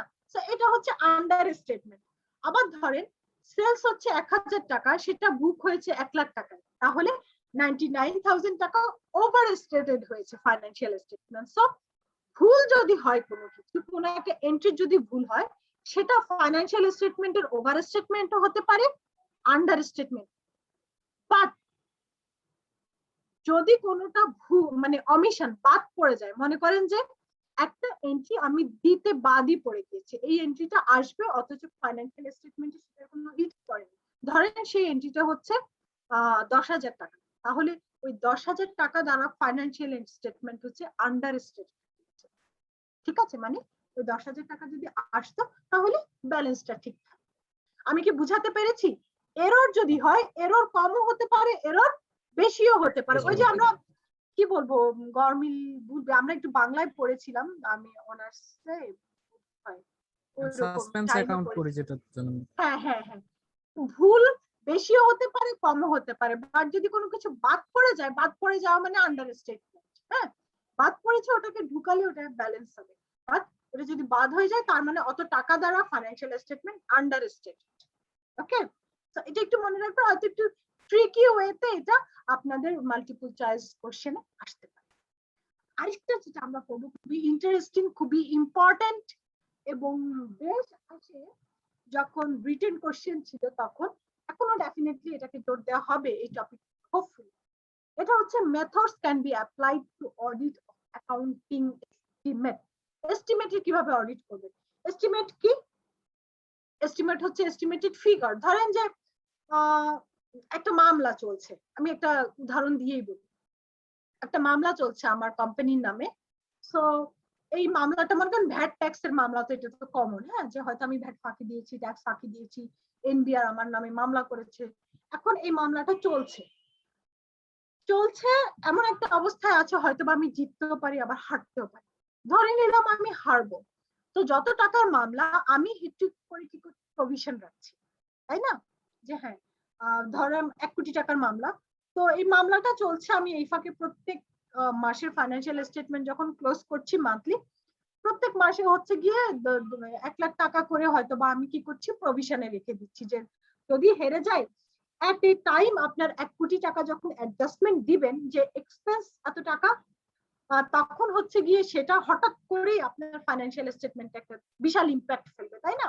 মনে করেন আপনি লাভে আছেন, লাভ হচ্ছে 50 লাখ টাকা, আমার মনে করেন যে ইয়ারলি লাভ হয়, হঠাৎ করে 1 কোটি টাকার একটা মামলায় আপনি হেরে গেলেন, ওই 1 কোটি টাকা যখন এক্সপেন্স দেখাতে যাবেন, তাহলে কিন্তু লাভ থেকে লসে চলে আসে ফাইন্যান্সিয়াল, তাই না?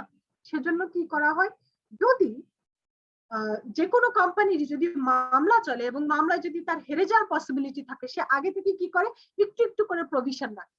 একটু একটু করে প্রভিশন রাখা মানে কি, একটু একটু করে আমি এক্সপেন্সে অ্যাডজাস্টমেন্ট। প্রভিশনের জার্নাল এন্ট্রি কি একটু বলেন তো? প্রভিশনের জার্নাল এন্ট্রি কি? Expense debit, provision credit, right? So আমি কিন্তু একটু একটু করে এক্সপেন্স অলরেডি বুক করে ফেলছি, সো এট এ টাইম 1 কোটি টাকার ধাক্কাটা আমার ফাইন্যান্সিয়াল স্টেটমেন্টে সামাল দিতে হচ্ছে না, আমি প্রতি মাসে 1 লাখ টাকা করে এটাকে আস্তে আস্তে কমিয়ে নিয়ে আসতেছি। তো যখন এটা হেরে যাব, যদি আমি ধরেই নিই, যখন একেবারে লাস্ট রায়টা আসবে, তখন আমি বাকিটুকু যেটুকু আমার বাকি থাকবে, 1 লাখ টাকা করে তো অলরেডি এক্সপেন্সে দেখাচ্ছিলাম, এই বাকিটুকু আমি এক্সপেন্সে দেখিয়ে ক্লিয়ার করি।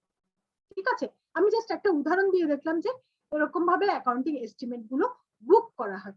এখন আমরা একটু দেখি, অ্যাজ আ অডিটর আমি যখন অডিট করতে যাব, তখন এস্টিমেটেড কোনো ফিগার যদি থেকে থাকে, অডিটর হিসেবে আমি কিভাবে অডিট করব? ঠিক আছে, আমরা এইটুকুতে পরে আসি, আমরা পরের স্লাইডে একটু আগে যাই।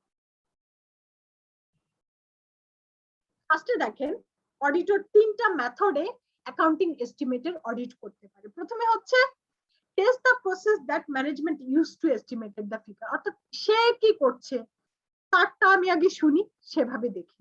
ঠিক আছে, দেখেন, management may use a formula to calculate the provision for doubtful account receivable. দেখেন, অ্যাকাউন্ট রিসিভেবলের জন্যও কিন্তু প্রভিশন রাখা হয়, যে হ্যাঁ, অনেক দিন ধরে অ্যাকাউন্ট রিসিভেবল পাবো কি পাবো না, সেটার জন্য আমরা একটু করে প্রভিশন রাখি, কারণ তার সাথে হয়তো কথাবার্তা চলছে আমার, বাট দিবে কি দিবে না তার তো ঠিক নেই, যদি না দেয় তখন তো আমার অনেক টাকা লস হয়ে যাবে, সো আমি একটু একটু করে প্রভিশন রাখি। তো এরকম যদি কেস হয়, তারা কি করছে, অডিটরকে আগে সেটা খেয়াল রাখতে হবে যে ম্যানেজমেন্ট অ্যাকাউন্টিং রিসিভেবল একটা প্রভিশন রেখেছে, আমি দেখি প্রভিশনটা ঠিক আছে কিনা, বা অ্যাকচুয়ালি এত টাকা প্রভিশন রাখা তা উচিত কিনা তাদের। সো আমি অডিটর হিসেবে দেখবো যে অতীতে এই রিসিভেবল যার কাছে ছিল তার কাছ থেকে কি আদায় হয়েছে কিনা, আর সে তো নিশ্চয়ই কোম্পানির কমন একজন মানে সাপ্লায়ার হতে পারে, তো পাস্ট এক্সপিরিয়েন্সটা একটু দেখবো, তার বেসিসে ম্যানেজমেন্ট কি ক্যালকুলেশন করেছে সেটা দেখবো। হ্যাঁ, আর যদি আমার মনে হয় কোনো কিছু চেঞ্জ হবে, আমি সেটা সাজেস্ট করব। এটা হচ্ছে একটা মেথড, আমি যদি অডিটর হই, এটা হচ্ছে ফার্স্ট মেথড, যে আগে কোম্পানি কি করেছে সেটাকে আমি আগে দেখি।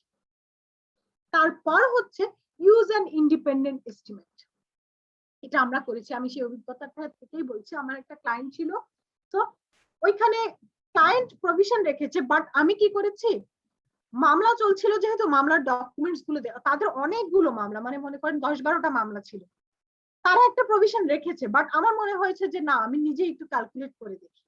সো আমি নিজে মামলার ডকুমেন্টস গুলো পড়লাম, কোনটা কোন অবস্থায় আছে সেটা দেখলাম, কোনটা কবে সলভ হতে পারে সেটা দেখলাম, আর এটা যদি এই টাইমে সলভ হয় কত টাকার মানে তাদেরকে পেনাল্টি দিতে হবে সেটা ক্যালকুলেট করলাম, করে অ্যাকচুয়ালি তাদের প্রভিশন কত রাখা দরকার প্রতি মাসে সেটা ছিল। ঠিক আছে, সো এটা হচ্ছে ইন্ডিপেন্ডেন্ট এস্টিমেট। অডিটর নিজে ডকুমেন্টস গুলো চেক করে দেখবে যে প্রভিশনটা আসলে কত রাখা দরকার আর কোম্পানি আসলে কতটুকু রেখেছে। ম্যাম, ওকে, হ্যাঁ আসি। এই যে একাধিক মামলার ক্ষেত্রে প্রভিশন রাখার যে ব্যাপারটা, মানে সেটা কি কম্বাইন্ড ভাবে ক্যালকুলেশন? কম্বাইন্ডলি রাখে, বাট ক্যালকুলেশনটা আলাদা থাকে, extra sheet. Thank you ma'am. Okay, so এটা হচ্ছে সেকেন্ড মেথড, যে আমি অডিটর হিসেবে আমি এস্টিমেটেড কিভাবে অডিট করব। And the third one is, দেখেন মনে করেন একটা মামলা চলছে, সেই মামলাটা আমাদের তো জুন এন্ডিং এ মনে করেন একটা ফাইন্যান্সিয়াল স্টেটমেন্ট আমি অডিট করতে যাচ্ছি, সেটা জুন এন্ডিং ফাইন্যান্সিয়াল স্টেটমেন্ট।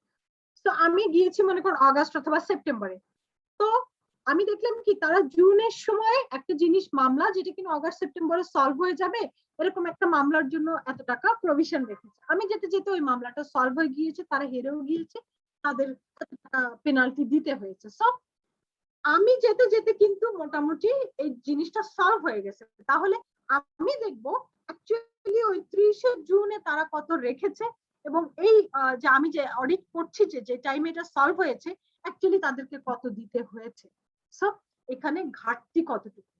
আবার আরেকটা জিনিস দিয়েও আমি বুঝি একদম ইজিলি, আমরা ইলেকট্রিসিটি বিলটা দেখবেন প্রভিশনে থাকে, একদম কমন জিনিস, কারণ 30শে জুনে তো আর বিল চলে আসে না, আসে হচ্ছে জুলাইতে বিলটা, কারেন্ট বিলটা।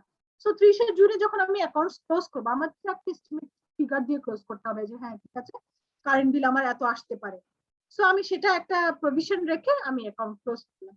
তো পরের মাসেই কিন্তু অডিটর যদি থাকে, সে দেখবে যে হ্যাঁ বিলটা তো এসে গিয়েছে, সো আসলে সে কত রেখেছে আর অ্যাকচুয়ালি বিল কত। সো মনে করেন আমি একটা উদাহরণ দিচ্ছি, মনে করেন বিল হচ্ছে 1,00,000 টাকা, সে প্রভিশন রেখেছে হচ্ছে 1,50,000 টাকা, 1,50,000।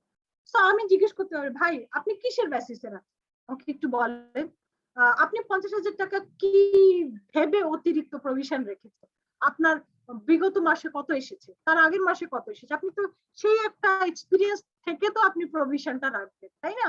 আপনি এত বেশি কেন রাখলেন, কোনো রিজন আছে? সে যদি আপনাকে সঠিক রিজন না দিতে পারে, আপনি এটা একটা ম্যানেজমেন্টের দৃষ্টি আকর্ষণের জন্য একটা পয়েন্ট নিয়ে আসতে পারেন যে মাঝে মাঝে এখানে দেখা যাচ্ছে ওভার এস্টিমেটেড প্রভিশন রাখা হচ্ছে উইদাউট এনি প্রপার রিজন। ঠিক আছে, এটা আপনাদের অডিটর হিসেবে কমেন্টস থাকতে পারে। ঠিক আছে, আর যদি দেখেন না বিল এসেছে 1,00,000, সে রেখেছে হয়তো 98,000 অথবা 1,05,000, ঠিক আছে, প্রভিশন তো প্রভিশন, এটা একটু 19-20 তো হতেই পারে, তাই না? তাই বলে আকাশ পাতাল পার্থক্য না। সো সাবসিকুয়েন্টলি যখন আমার কাছে ডকুমেন্টসটা থাকবে, আমি যদি অডিট করতে যাই, ওই টাইমে যদি জিনিসটা সলভ হয়ে যায়, আমি অ্যাজ অডিটর দেখবো প্রভিশন কত রেখেছে আর অ্যাকচুয়ালি কত দিতে হয়েছে। ক্লিয়ার? আমরা যদি কারো কনফিউশন থাকে, আমরা এই চার্টটা আরেকবার একটু পড়ি, কোনো কোশ্চেন থাকলে আমাকে একটু বলেন।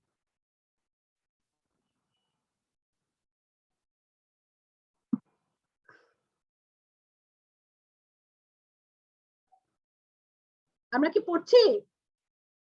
জি ম্যাম। ওকে,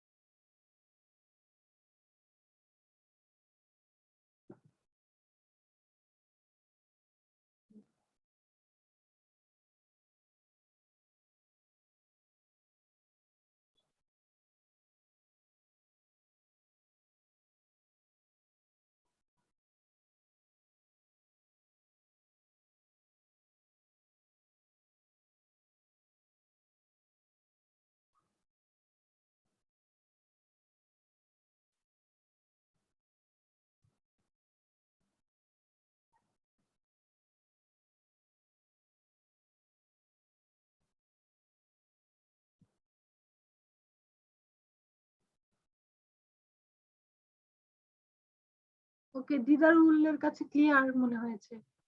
ক্লিয়ার মামা না ম্যাম, যাই হোক হয়তো এই একটা বেশি করে গিয়েছে।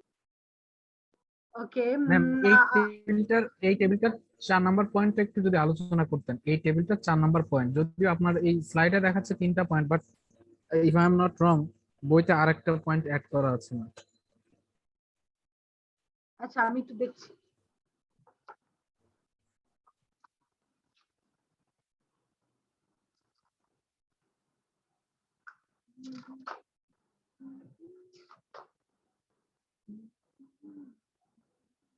ওকে আমরা একটু পড়ি ওটা। হ্যাঁ 4 নাম্বার যেটা, এটা পেজ হচ্ছে 172 যদি বই থাকে। Test the operating effectiveness of control over how management made the accounting estimate with associated substantive procedure. আচ্ছা এটাও আমরা যেটা এখন মানে আলোচনা করেছি এর মাঝে অলরেডি চলে এসেছে। It tests the operating effectiveness of control over how management made the accounting estimate with associated আপনি সাবস্টেন্টিভ প্রসিডিউর করে দেখতে পারেন যে আচ্ছা এটা তারা যে প্রভিশনটা রেখেছে আমি একটু চেক করে দেখি কিসের বেসিসে রেখেছে, মানে নিজেই হচ্ছে উদ্যোগী হয়ে ক্যালকুলেট করে দেখা। এটা কিছুটা ইন্ডিপেন্ডেন্ট এস্টিমেটের মতোই আমি বলবো, ঠিক আছে, যে আমি একটু নিজে ক্যালকুলেট করে দেখি যে অ্যাকচুয়ালি কত প্রভিশন রাখা উচিত, তখন সেটা ম্যানেজমেন্টের সাথে ডিসকাস করবো যে দেখেন আমি এরকম ভাবে ক্যালকুলেশন করেছি ইন্ডিপেন্ডেন্টলি, আমার কাছে মনে হয়েছে এত টাকা রাখা উচিত, আপনারা একটু দেখেন যে অ্যাকচুয়ালি আপনাদের এই প্রভিশনটা আমার ক্যালকুলেশনের সাথে ম্যাচ করে, ঠিক আছে। ভাবো আমরা কি if there are a strong control over the estimation and the estimated is derived from the routine processing of data by the entity's accounting system, অর্থাৎ মানে আমি যেটা করেছি সেটা তাদের সিস্টেম বা তারা যেভাবে ক্যালকুলেট করে সেটার সাথে আসলে যায় কিনা তারাও একটু চেক করুক, তারপরে হচ্ছে দুজন মিলে একটা জায়গায় আসবে হ্যাঁ আমি অ্যাজ আ অডিটর আমি যে সেন্স থেকে বা যে পয়েন্ট অফ ভিউ থেকে ক্যালকুলেশন করেছি তার পয়েন্ট অফ ভিউ সেট কিনা, ঠিক আছে, নাথিং এলস। এটা ওই ইন্ডিপেন্ডেন্ট এস্টিমেটের সাথে মোটামুটি ম্যাচ করা যায়।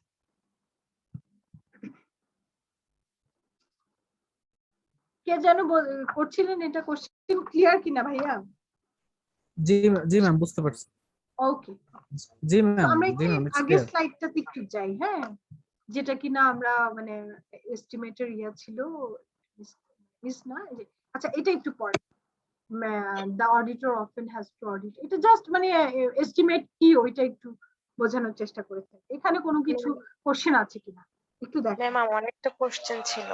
অবশ্যই Momena, without any hesitation you can ask any question. Ma'am ইন্সপেকশনের কথা যে বলেছিলেন ম্যাম, ওখানে আমাদেরকে ইনটেনজিবল অ্যাসেটস কি ইন্সপেকশন করার প্রয়োজন আছে, বা যদি করতে হয় ওটা তাহলে আমরা কি না ইনটেনজিবল অ্যাসেটের ইন্সপেকশন কি ওইটা যেখানে ইনস্টলেশন করা হয়েছে ওইটা জাস্ট একটু দেখা বা মানে কি থাকে ইনটেনজিবল অ্যাসেটের সফটওয়্যারই তো তার যদি ফাইন্যান্সিয়াল স্টেটমেন্ট যখন বের হচ্ছে ওখানে তো কোন সফটওয়্যার ইউজ করছে বা কোন সফটওয়্যার থেকে বের হচ্ছে, ভাউচার গুলো যখন বের হচ্ছে ওখানে তো নাম থাকে না ওই সফটওয়্যারের, তাহলে তো বোঝাই যাচ্ছে যে সফটওয়্যার তারা ইউজ করছে, ওইটা আর আসলে ভেরিফিকেশনের দরকার, ঠিক আছে। জি ম্যাম থ্যাংক ইউ। ওকে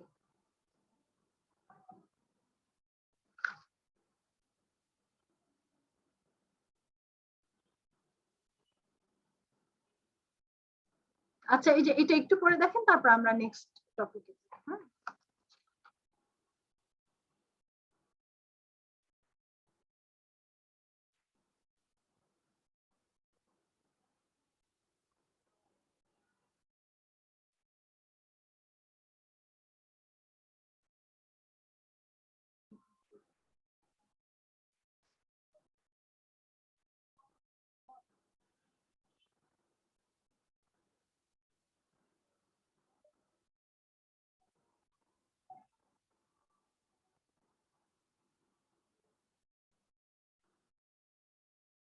আমাদের কোনো কোশ্চেন আছে?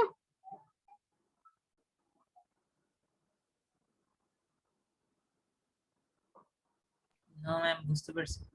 ওকে সো আমরা একটু আগাই। হ্যাঁ আমি ঠিক 8:30 15 থেকে 20 মিনিট একটা ব্রেক দিব কজ অফ জানেনই তো বোধহয় আমার একটা ছোট বাচ্চা আছে 3.5 মাসের, সো ওকে একটু খাওয়াতে হবে, একটু টেক কেয়ার করে আমি আবার ব্যাক করবো। আর যেহেতু 3 ঘন্টার ক্লাস, আমরা তো একটু ব্রেক নিতেই পারি, রাইট? জি ম্যাম। যদি আপনার ব্রেকেই তো আছেন নাকি, যেহেতু ভিডিও তারপরে খুব বেশি একটা ইয়াও করতে হচ্ছে না, আনমিউটও করতে হচ্ছে না, শুধু খাওয়া দাওয়া শুয়ে বসেই ক্লাস করতে পারছেন। ওকে, নো প্রবলেম। আসলে একটা না কথা বলাটা বেশ পরিশ্রমের কাজ, সেটা তো আপনারা বোধহয় জানেনই। তো আমরা একটু ব্রেক নিব 8:30টার দিকে। আমরা এই চ্যাপ্টারটা শেষ হয়ে যাক, এই চ্যাপ্টার শেষ হয়ে যদি কোনো কোশ্চেন টোশ্চেন থাকে 8:30টার মাঝে ইনশাল্লাহ শেষ হয়ে যাবে। তারপর আমরা ব্রেক নিয়ে আমরা চ্যাপ্টার 12টা শুরু করবো এবং শেষ করবো ইনশাল্লাহ আজকে। ওকে, এটাই আমাদের প্ল্যান আজকে। সো অডিট স্যাম্পলিং, সো আমরা যেটা চ্যাপ্টারটা শুরু করেছিলাম এভিডেন্স এন্ড স্যাম্পলিং দিয়ে, এভিডেন্সের পার্টটা শেষ হয়ে গিয়েছে, সাথে অ্যাকাউন্টিং এস্টিমেট নিয়েও কিছু কথা ছিল। এখন হচ্ছে স্যাম্পলিং। সো স্যাম্পলিং মানে কি একটু দেখি আমরা।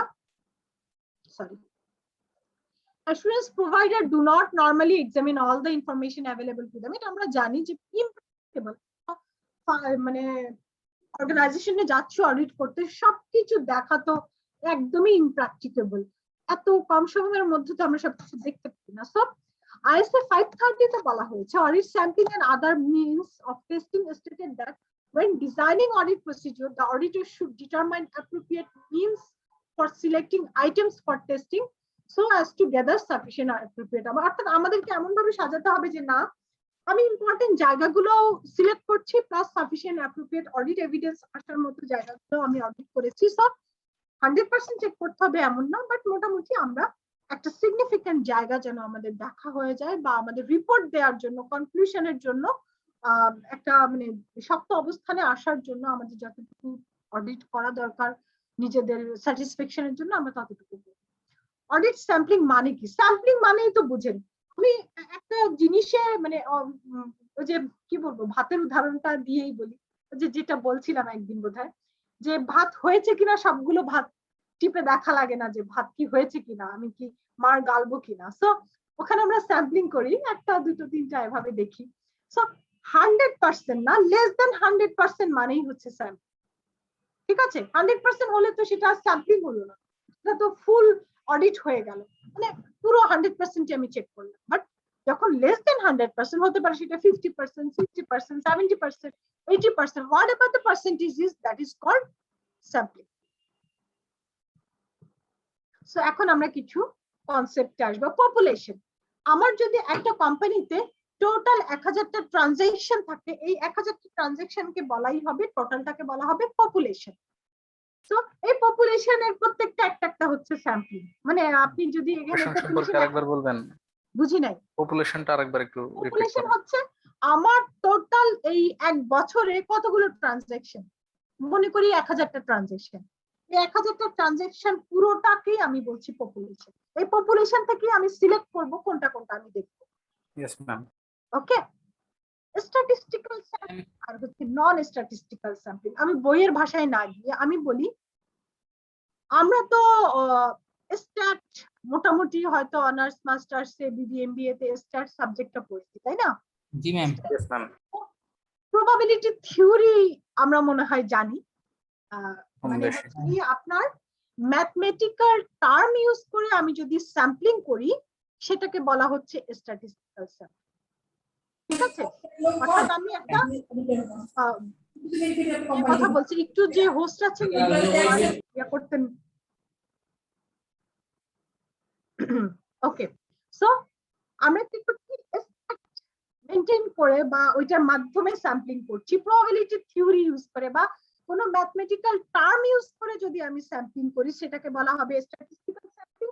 যদি ম্যাথমেটিক্যাল টার্ম ইউজ না করি তাহলে বলা হবে নন স্ট্যাটিস্টিক্যাল স্যাম্পলিং। তাহলে স্ট্যাটিস্টিক্যাল স্যাম্পলিং কিরকম হতে পারে, আপনি অ্যানালাইটিক্যাল প্রসিডিউর, ম্যাটেরিয়ালিটি, এগুলো কিন্তু ম্যাথমেটিক্যাল ক্যালকুলেশন বা ম্যাথমেটিক্যাল টার্ম ইউজ করে আপনি একটা স্যাম্পলিং সিলেক্ট করছেন, সেটাকে বলছি আমরা কি স্ট্যাটিস্টিক্যাল স্যাম্পলিং। ঠিক আছে, আমরা কি করছি, একখানে ডেভিয়েশন ক্যালকুলেশন করছি, আরেক জায়গায় হচ্ছে পার্সেন্টেজ ক্যালকুলেশন করে দেখছি যে কোনটাকে আমি মানে ম্যাটেরিয়ালিটির ফিগারটা কত হবে। সো যখনই ম্যাথমেটিক্যাল টার্ম ইউজ করে আপনি স্যাম্পলিং করবেন সেটাকে বলছে স্ট্যাটিস্টিক্যাল স্যাম্পলিং। আর যদি আমি মনে করি যে না অ্যানালিটিক্যাল প্রসিডিউর ম্যাটেরিয়ালিটির মাধ্যমে আমি স্যাম্পলিং করব না, আমি দেখি কোনটা কোনটা বড় সাইজ, ওইটার উপর যদি আপনি সিলেক্ট করেন যে হ্যাঁ ঠিক আছে এখানে দেখতে পাচ্ছি সেলস এর 10টা ট্রানজাকশন, এটা ফিগারটা একটু মনে হচ্ছে বড় বা এটা সাইজটা বড়, তাহলে এটা দেখবো।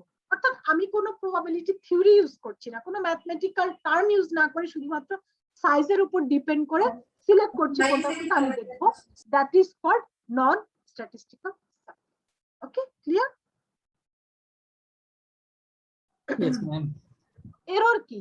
এরর মিন্স হচ্ছে কন্ট্রোল ডেভিয়েশন, অর্থাৎ যেটা হওয়ার কথা সেটা যদি না হয়, ভুল হয় কোনোভাবে, সেটাকে আমি বলছি কি এরর। এক্সপেক্টেড এরর মানে কি? অডিটর ভাবছে কতটুকু, মানে ওই যে ধরেন আমি ম্যাটেরিয়ালিটি দিয়ে এক্সপেক্টেড এররটা বুঝছি, ম্যাটেরিয়ালিটি লেভেল যদি 50,000 হয়, আমি ধরছি কি 50,000-এর নিচে যে ফিগার গুলো ছোট ছোট ওইগুলো তো ভুল থাকতে পারে, ওইটুকু আমার এক্সপেক্টেড। হ্যাঁ, যে ঠিক আছে ওই ছোটখাটো ভুলগুলো খুব একটা আমার ফাইন্যান্সিয়াল স্টেটমেন্টে মিসস্টেটেড করবে না। বাট ম্যাটেরিয়ালিটি 50 বা 50-এর অ্যাবভ যেটা, সেখানে যদি কোনো ভুল থাকে সেটা আমি টলার করি না, বা সেটা আমি কি করি রিপোর্ট করি। সো এক্সপেক্টেড এরর হচ্ছে আমি যতটুকু এক্সপেক্ট করছি। ওকে, যে অডিটর এইটুকুতে ভুল হতেই পারে ভাই, বাট বড় কোনো জায়গায় যদি ভুল হয়, আমার যদি এক্সপেকটেশনের বাইরে হয়, সেটা হচ্ছে আনটলারেবল বা আনএক্সপেক্টেড এরর। ওকে, তারপর হচ্ছে স্যাম্পলিং ইউনিট। পপুলেশন যদি 1000 হয়, তাহলে এটাকে প্রত্যেকটাকে এক একটাকে বলবো স্যাম্পলিং ইউনিট। তার মানে এখানে 1000টা স্যাম্পলিং ইউনিট আছে, তুমি অ্যাজ আ অডিটর 100টা স্যাম্পলিং ইউনিটও সিলেক্ট করতে পারো, 200টাও করতে পারো, হোয়াট এভার ইট ইজ, তোমার অডিটের পারপাজে তুমি ওই পপুলেশন থেকে স্যাম্পলিং ইউনিট সিলেক্ট করো। ওকে, এগুলো জাস্ট ছোট ছোট একটু ধারণা দিচ্ছি আমি স্যাম্পলিং এর। স্যাম্পলিং রিস্ক কি আর নন স্যাম্পলিং রিস্ক, এটা আমি একটা ছোট উদাহরণ দিয়ে বুঝাবো, আশা করি আপনাদের মাথায় ঢুকে যাবে। আমি ব্যাংক অডিট দিয়ে হয়তো একটু বোঝানোর চেষ্টা করি। আপনারা তো সোনালী ব্যাংকের কেলেঙ্কারির কথা তো শুনেছিলেন, কিছু বছর আগের ঘটনা। তো অডিটরকে কেন দোষারোপ করা হয়েছিল? কারণ আমরা যে ব্যাংক অডিটটা করি, ব্যাংক অডিটে কিছু ব্রাঞ্চ সিলেক্ট করি অডিটর, যে হ্যাঁ একটু ব্রাঞ্চের মাঝে আমরা এই কয়টা দেখবো, এগুলো হচ্ছে বড় ব্রাঞ্চ, এগুলো এটাতে রিস্ক বেশি থাকতে পারে, আমি এগুলো দেখবো। সো অডিটর যদি কোনো স্যাম্পলিং সিলেক্ট করে, এটাও তো কিন্তু একটা স্যাম্পলিং, আমি ব্রাঞ্চ স্যাম্পলিং করেছি, স্যাম্পলিং সিলেক্ট করেছি, স্যাম্পলিং এ যদি আমি যেটা দেখার ডিসিশন নিয়েছি, আমি অডিটও করেছি, বাট আমি ভুলটা বের করতে পারি, ডিটেকশন রিস্ক, যেটা আমি চ্যাপ্টার 3 তে পড়িয়েছি। সো আমি স্যাম্পলিং করেছি, আমি দেখেছিও, কিন্তু রিস্কটা যদি আমি বের না করতে পারি, that is called sampling risk. এরকমই ঘটনা হয়েছিল, অডিটর সোনালী ব্যাংকের ওই যে ব্রাঞ্চটাতে দুর্নীতি ছিল সেটা অডিটর সিলেক্ট করেছে, অডিটও করেছে, কিন্তু দুর্নীতিটা ধরতে পারেনি। এটা বড় ধরনের একটা দুর্নীতি, ধরা উচিত ছিল অডিটরের, বা খুব বড় রকমের একটা ইয়া হয়েছে। তো সেটা ইজিলি যে কেউ ধরতে পারে যদি একটু একটু ঠিক মতো চেক করতো, অডিটর ধরতে পারেনি, এই জন্য অডিটরকে দোষারোপ করা হচ্ছে যে তোমার স্যাম্পলিং এর মধ্যে ছিল, তুমি কিভাবে এই রিস্কটা তুমি মানে ধরতে পারোনি বা কেন আসেনি। সো এই জন্য অডিটরকে দোষারোপ করা হয়েছিল কোম্পানির পাশাপাশি। আর নন স্যাম্পলিং রিস্ক কি? আবার সেই জায়গায় যাই, আমি যে ব্রাঞ্চ গুলো দেখিনি, যেগুলো সিলেক্ট করেছি সেগুলো তো আমাদের স্যাম্পলিং, যেগুলো দেখিনি সেখানের ব্রাঞ্চে যদি কোনো প্রবলেম থাকে, সেটাকে বলছে নন স্যাম্পলিং। বা আমরা যদি ধরে নেই 1000টা ট্রানজাকশনের মধ্যে আমি ম্যাটেরিয়ালিটি দিয়ে সিলেক্ট করলাম, আমি 100টা ট্রানজাকশন দেখবো, সো বাকি 900টা ট্রানজাকশন হচ্ছে নন স্যাম্পলিং। ওইখানে যদি কোনো রিস্ক থাকে, নন স্যাম্পলিং রিস্কের কারণে আপনাকে কখনোই মানে পেনাল্টি করা হবে না, পানিশ করা হবে না, কারণ এটা তো আপনি আপনার স্যাম্পলিং এ ছিলই না, ঠিক আছে। বাট স্যাম্পলিং যেটুকু করবেন সেটুকু ভালো করে দেখবেন, ওইখানে যদি কোনো রিস্ক থাকে পরবর্তীতে এটা। ওকে, এই ছিল স্যাম্পলিং এবং নন স্যাম্পলিং রিস্ক। এইটাই হচ্ছে মোটামুটি এখানে লাস্ট টপিক। আমি একটু আসি মেথড অফ সিলেক্টিং স্যাম্পল। একটু আপনারা নিজেরা পড়েন তো, কি বুঝেন আমার সাথে একটু শেয়ার করেন, তারপর আমরা এই স্লাইডটা পড়বো এবং এই চ্যাপ্টারটা শেষ করব।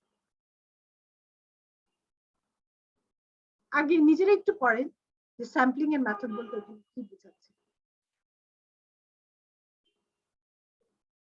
দেখা যাচ্ছে তো না পেজটা? জি ম্যাম। Okay.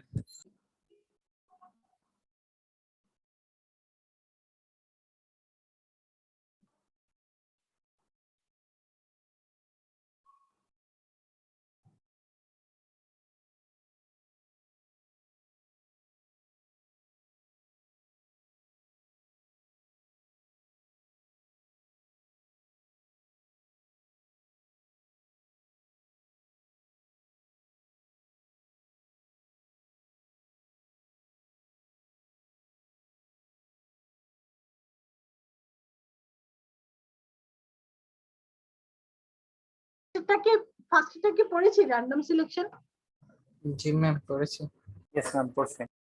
অর্থাৎ এখানে আমি কোনো না ম্যাথমেটিক্যাল টার্ম মনিটারি টার্ম কিছু ইউজ করছি না। ওই যে আমরা হয়তো বা এখন আপনারা যে অডিট করছেন কোনো সিনিয়র এভাবে ইয়া করে যে জাস্ট র্যান্ডমলি, হ্যাঁ ঠিক আছে এই হলো টোটাল কতগুলো ওরা আমাদেরকে দেয় না জার্নাল বা লেজারের শিটটা দেয় না, ওখান থেকে সিলেক্ট করে দেয়, দেখো এটা এটা দেয়, মানে র্যান্ডমলি কোনো উইদাউট এনি চিন্তা ভাবনা, সাইজের উপরে হয়তো দিতে পারে বা পিআরসিতেও এরকম দিয়ে থাকে ম্যাডাম। হ্যাঁ এটাকে র্যান্ডম সিলেকশন বলে। র্যান্ডম সিলেকশনের আরেকটা নাম হচ্ছে হ্যাপাজার্ড সিলেকশন। সো এই দুটো কিন্তু সেম মোটামুটি, হ্যাপাজার্ড বা র্যান্ডম সিলেকশন কিন্তু সেম। আসি এবার systematic selection. Systematic selection involves selecting item using a constant interval but not selection. মানে কারণ যে বললো কি আমার হচ্ছে গিয়ে সেলস এর, হ্যাঁ ভাই এখন কি করা কথা বলছেন, এটাকে একটা ক্রাইটেরিয়াতে ফেলে আমরা জিনিসটাকে লাইনে আনবো আর আমাদের তাদের ইয়াগুলো দেখবো অডিটের রিপোর্টে তারা কি দেখাইছে সেই খরচ মিলাতে গেলে আমরা তখন বুঝতে পারবো যে এটা হচ্ছে পোস্ট ভাই তোমারা আনমিউট করে দেন। দিদারুল একটু আপনাকে অ্যালার্ট থাকতে হবে। কো-হোস্ট আছে রিয়াদ অথবা দিদার, প্লিজ একটু আপনারা খেয়াল রাখেন। হ্যাঁ সো আমরা র্যান্ডম সিলেকশন এবং হ্যাপাজার্ড সিলেকশন বুঝেছি, আমরা আসি সিস্টেমেটিক সিলেকশনে। মনে করেন সেলস দেখবো, সেলস দেখার জন্য আমার সিনিয়র আমাকে গাইড করলো কি তুমি এক মাস পর পর দেখো, মনে করেন যে জুলাইটা দেখো, অগাস্ট দেখো না, আবার সেপ্টেম্বর দেখো, আবার অক্টোবর বাদ দাও, নভেম্বর দেখো, অর্থাৎ একটা কনস্ট্যান্ট ইন্টারভ্যাল এক মাস অর্থাৎ আমি 12 মাস না দেখে 6 মাসের সেলস দেখছি একটু, যাতে করে হয় কি অনেক সময় এরকম করার রিজন কি, আচ্ছা একটু দেখি হয়তো যে কোনো এক জায়গায় প্রবলেম থাকতেও পারে, ধরা পড়তে পারে, তো এই জন্য কনস্ট্যান্ট ইন্টারভ্যালে আমরা অনেক সময় সিলেক্ট করি, মান্থ সিলেক্ট করি কিংবা আমরা আইটেম গুলা সিলেক্ট করি যে এভাবে দেখি। তো এটা হচ্ছে সিস্টেমেটিক সিলেকশন। সিকোয়েন্স কিংবা ব্লক সিলেকশন কিরকম, ধরেন আমার টোটাল হচ্ছে 1000টা ট্রানজাকশন, আমার সিনিয়র আমাকে বললো কি টোটাল সব লাইন আইটেম মিলে এই কোম্পানির 1000টা ট্রানজাকশন, এই পুরো বছরে তুমি 1 থেকে 100 দেখো, আবার 101 থেকে 200 বাদ দাও, আবার 201 থেকে 300 দেখো। অর্থাৎ সিকোয়েন্স বা ব্লক অর্থাৎ কনজিকিউটিভ একটা আমাকে নাম্বার বলে দিল, ওই নাম্বার অনুসারে আমি কি করলাম পিক করলাম, যাতে করে এখান থেকেও কোনো রিস্ক যাতে মোটামুটি আইডেন্টিফাই হয়ে যায়। সো আমি আবারও বলি র্যান্ডম সিলেকশন হচ্ছে কোনো ধরনের চিন্তা ভাবনা ছাড়াই এলোমেলো ভাবে যে কোনো মাস হতে পারে, যে কোনো সংখ্যা হতে পারে, যা ইচ্ছা। তো র্যান্ডম এবং হ্যাপাজার্ড সেম। সিস্টেমেটিক হচ্ছে একটা কনস্ট্যান্ট ইন্টারভ্যাল দিয়ে এক মাস পর পর বা 2 মাস পর পর এরকম ভাবে যদি আমি দেখি, হ্যাঁ তাহলে সেটাকে বলা হচ্ছে কি সিস্টেমেটিক সিলেকশন। আর যদি সেটা হয় আপনার হচ্ছে ব্লক সিলেকশন বা সিকোয়েন্স সিলেকশনটা কি, যে আমি একটা কনজিকিউটিভ মানে এতগুলো দেখছি আবার এতগুলো বাদ দিচ্ছি আবার এতগুলো দেখছি, অর্থাৎ আমার একটা নাম্বার যখন টোটালটা থাকবে এতগুলো ট্রানজাকশন সংখ্যা দেওয়া থাকবে, ওই সংখ্যায় আমি একটা ব্লক বা একটা সিকোয়েন্স দেখে আবার আরেকটা সিকোয়েন্স বাদ দিয়ে আবার সিকোয়েন্স এরকম করে যদি দেখি তাহলে সেটাকে বলা হচ্ছে সিকোয়েন্স বা ব্লক সিলেকশন। তবে সবচেয়ে জনপ্রিয় হচ্ছে র্যান্ডমটা বা হ্যাপাজার্ডটা, আর আরেকটা হচ্ছে মনিটারি ইউনিট স্যাম্পল। এটা কিনা আমি ম্যাটেরিয়ালিটির মাধ্যমে যেটাকে ম্যাটেরিয়ালিটি যদি 50,000 হয় তাহলে তো আমার মনিটারি একটা স্যাম্পলিং এর মানে টাকায় পরিমাপ হয়ে গেল যে 50,000 বা তার উপরে যতগুলো ট্রানজাকশন আছে আমি সেগুলো, তো সেটা 100টাও হতে পারে 200টাও হতে পারে। যখন টাকার পরিমাপ হচ্ছে যে 50,000 বা তার অ্যাবাভ, যখন টাকায় পরিমাপ করে স্যাম্পলিংটা করছি সেটাকে বলছে মনিটারি ইউনিট স্যাম্পল। কারো বুঝতে কোনো অসুবিধা হয়েছে এই 5টা জিনিস? ওকে, সো মোটামুটি এটাই ছিল এই চ্যাপ্টারের তারপরে আমি আরেকটু বই যদি থাকে আমি আরেকটু দিয়ে একটা জিনিস একটু বলে নেই, দেখি এটা এখানে আসেনি, আমি ইচ্ছা করে আনিনি, আপনারা বই তো পড়েন না, বই মাঝে মধ্যে দেখেন।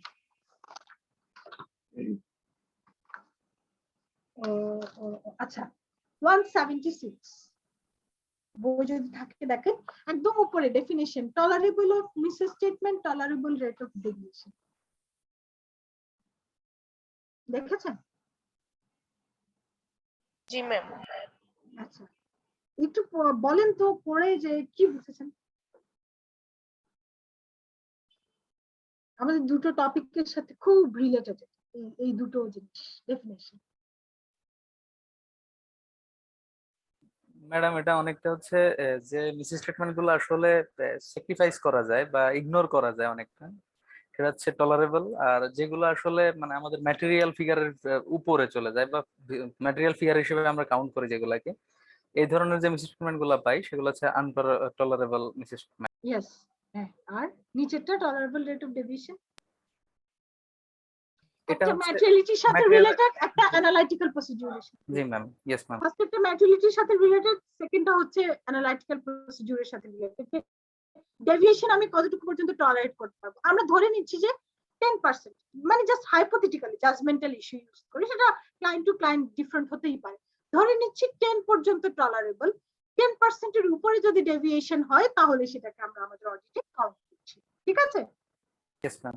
মানে একটা অ্যানালাইটিক্যাল প্রসিডিউরের সাথে রিলেটেড, আরেকটা হচ্ছে ম্যাটেরিয়ালিটি। আমি মনে করি আপনারা ক্লিয়ার। ওকে, সো এই চ্যাপ্টারটা শেষ। আমাদের যে জায়গাগুলো ছিল বা যতটুকু পড়া দরকার ছিল। আর আরেকটা জিনিস আছে 180 পেজে ইভালুয়েশন অফ মিসস্টেটমেন্ট, ওইটা খুব বেশি ইম্পর্টেন্ট না, আপনারা তারপর একটু পড়ে দেখেন। নেক্সট ক্লাসে যদি কোনো কোশ্চেন থাকে কস্টের লিগে একটা অডিট রিপোর্ট করা হবে যে এমডি কায়েস, এটাতে সিএমএ এর সাইন করতে পারবে। উনাকে একটু প্লিজ আপনারা কেউ মিউট করে রাখেন, উনি বারবার আনমিউট হয়ে যাচ্ছে আর বারবার নয়েজ করছে। ম্যাম ইন্টারঅ্যাক্টিভ কোশ্চেন গুলো যদি একটু সলভ করে দিতেন। এগুলো পড়তে তো বেশ সময় লাগে, আমরা আগে চ্যাপ্টারের টপিক গুলাতে আমরা নরমালি ফোকাস করি, তারপরেও আপনারা হচ্ছে এটা আগে নিজেরা বাসায় একটু সলভ, যেহেতু আজকে চ্যাপ্টারটা পড়ালাম বাসায় একটু চেষ্টা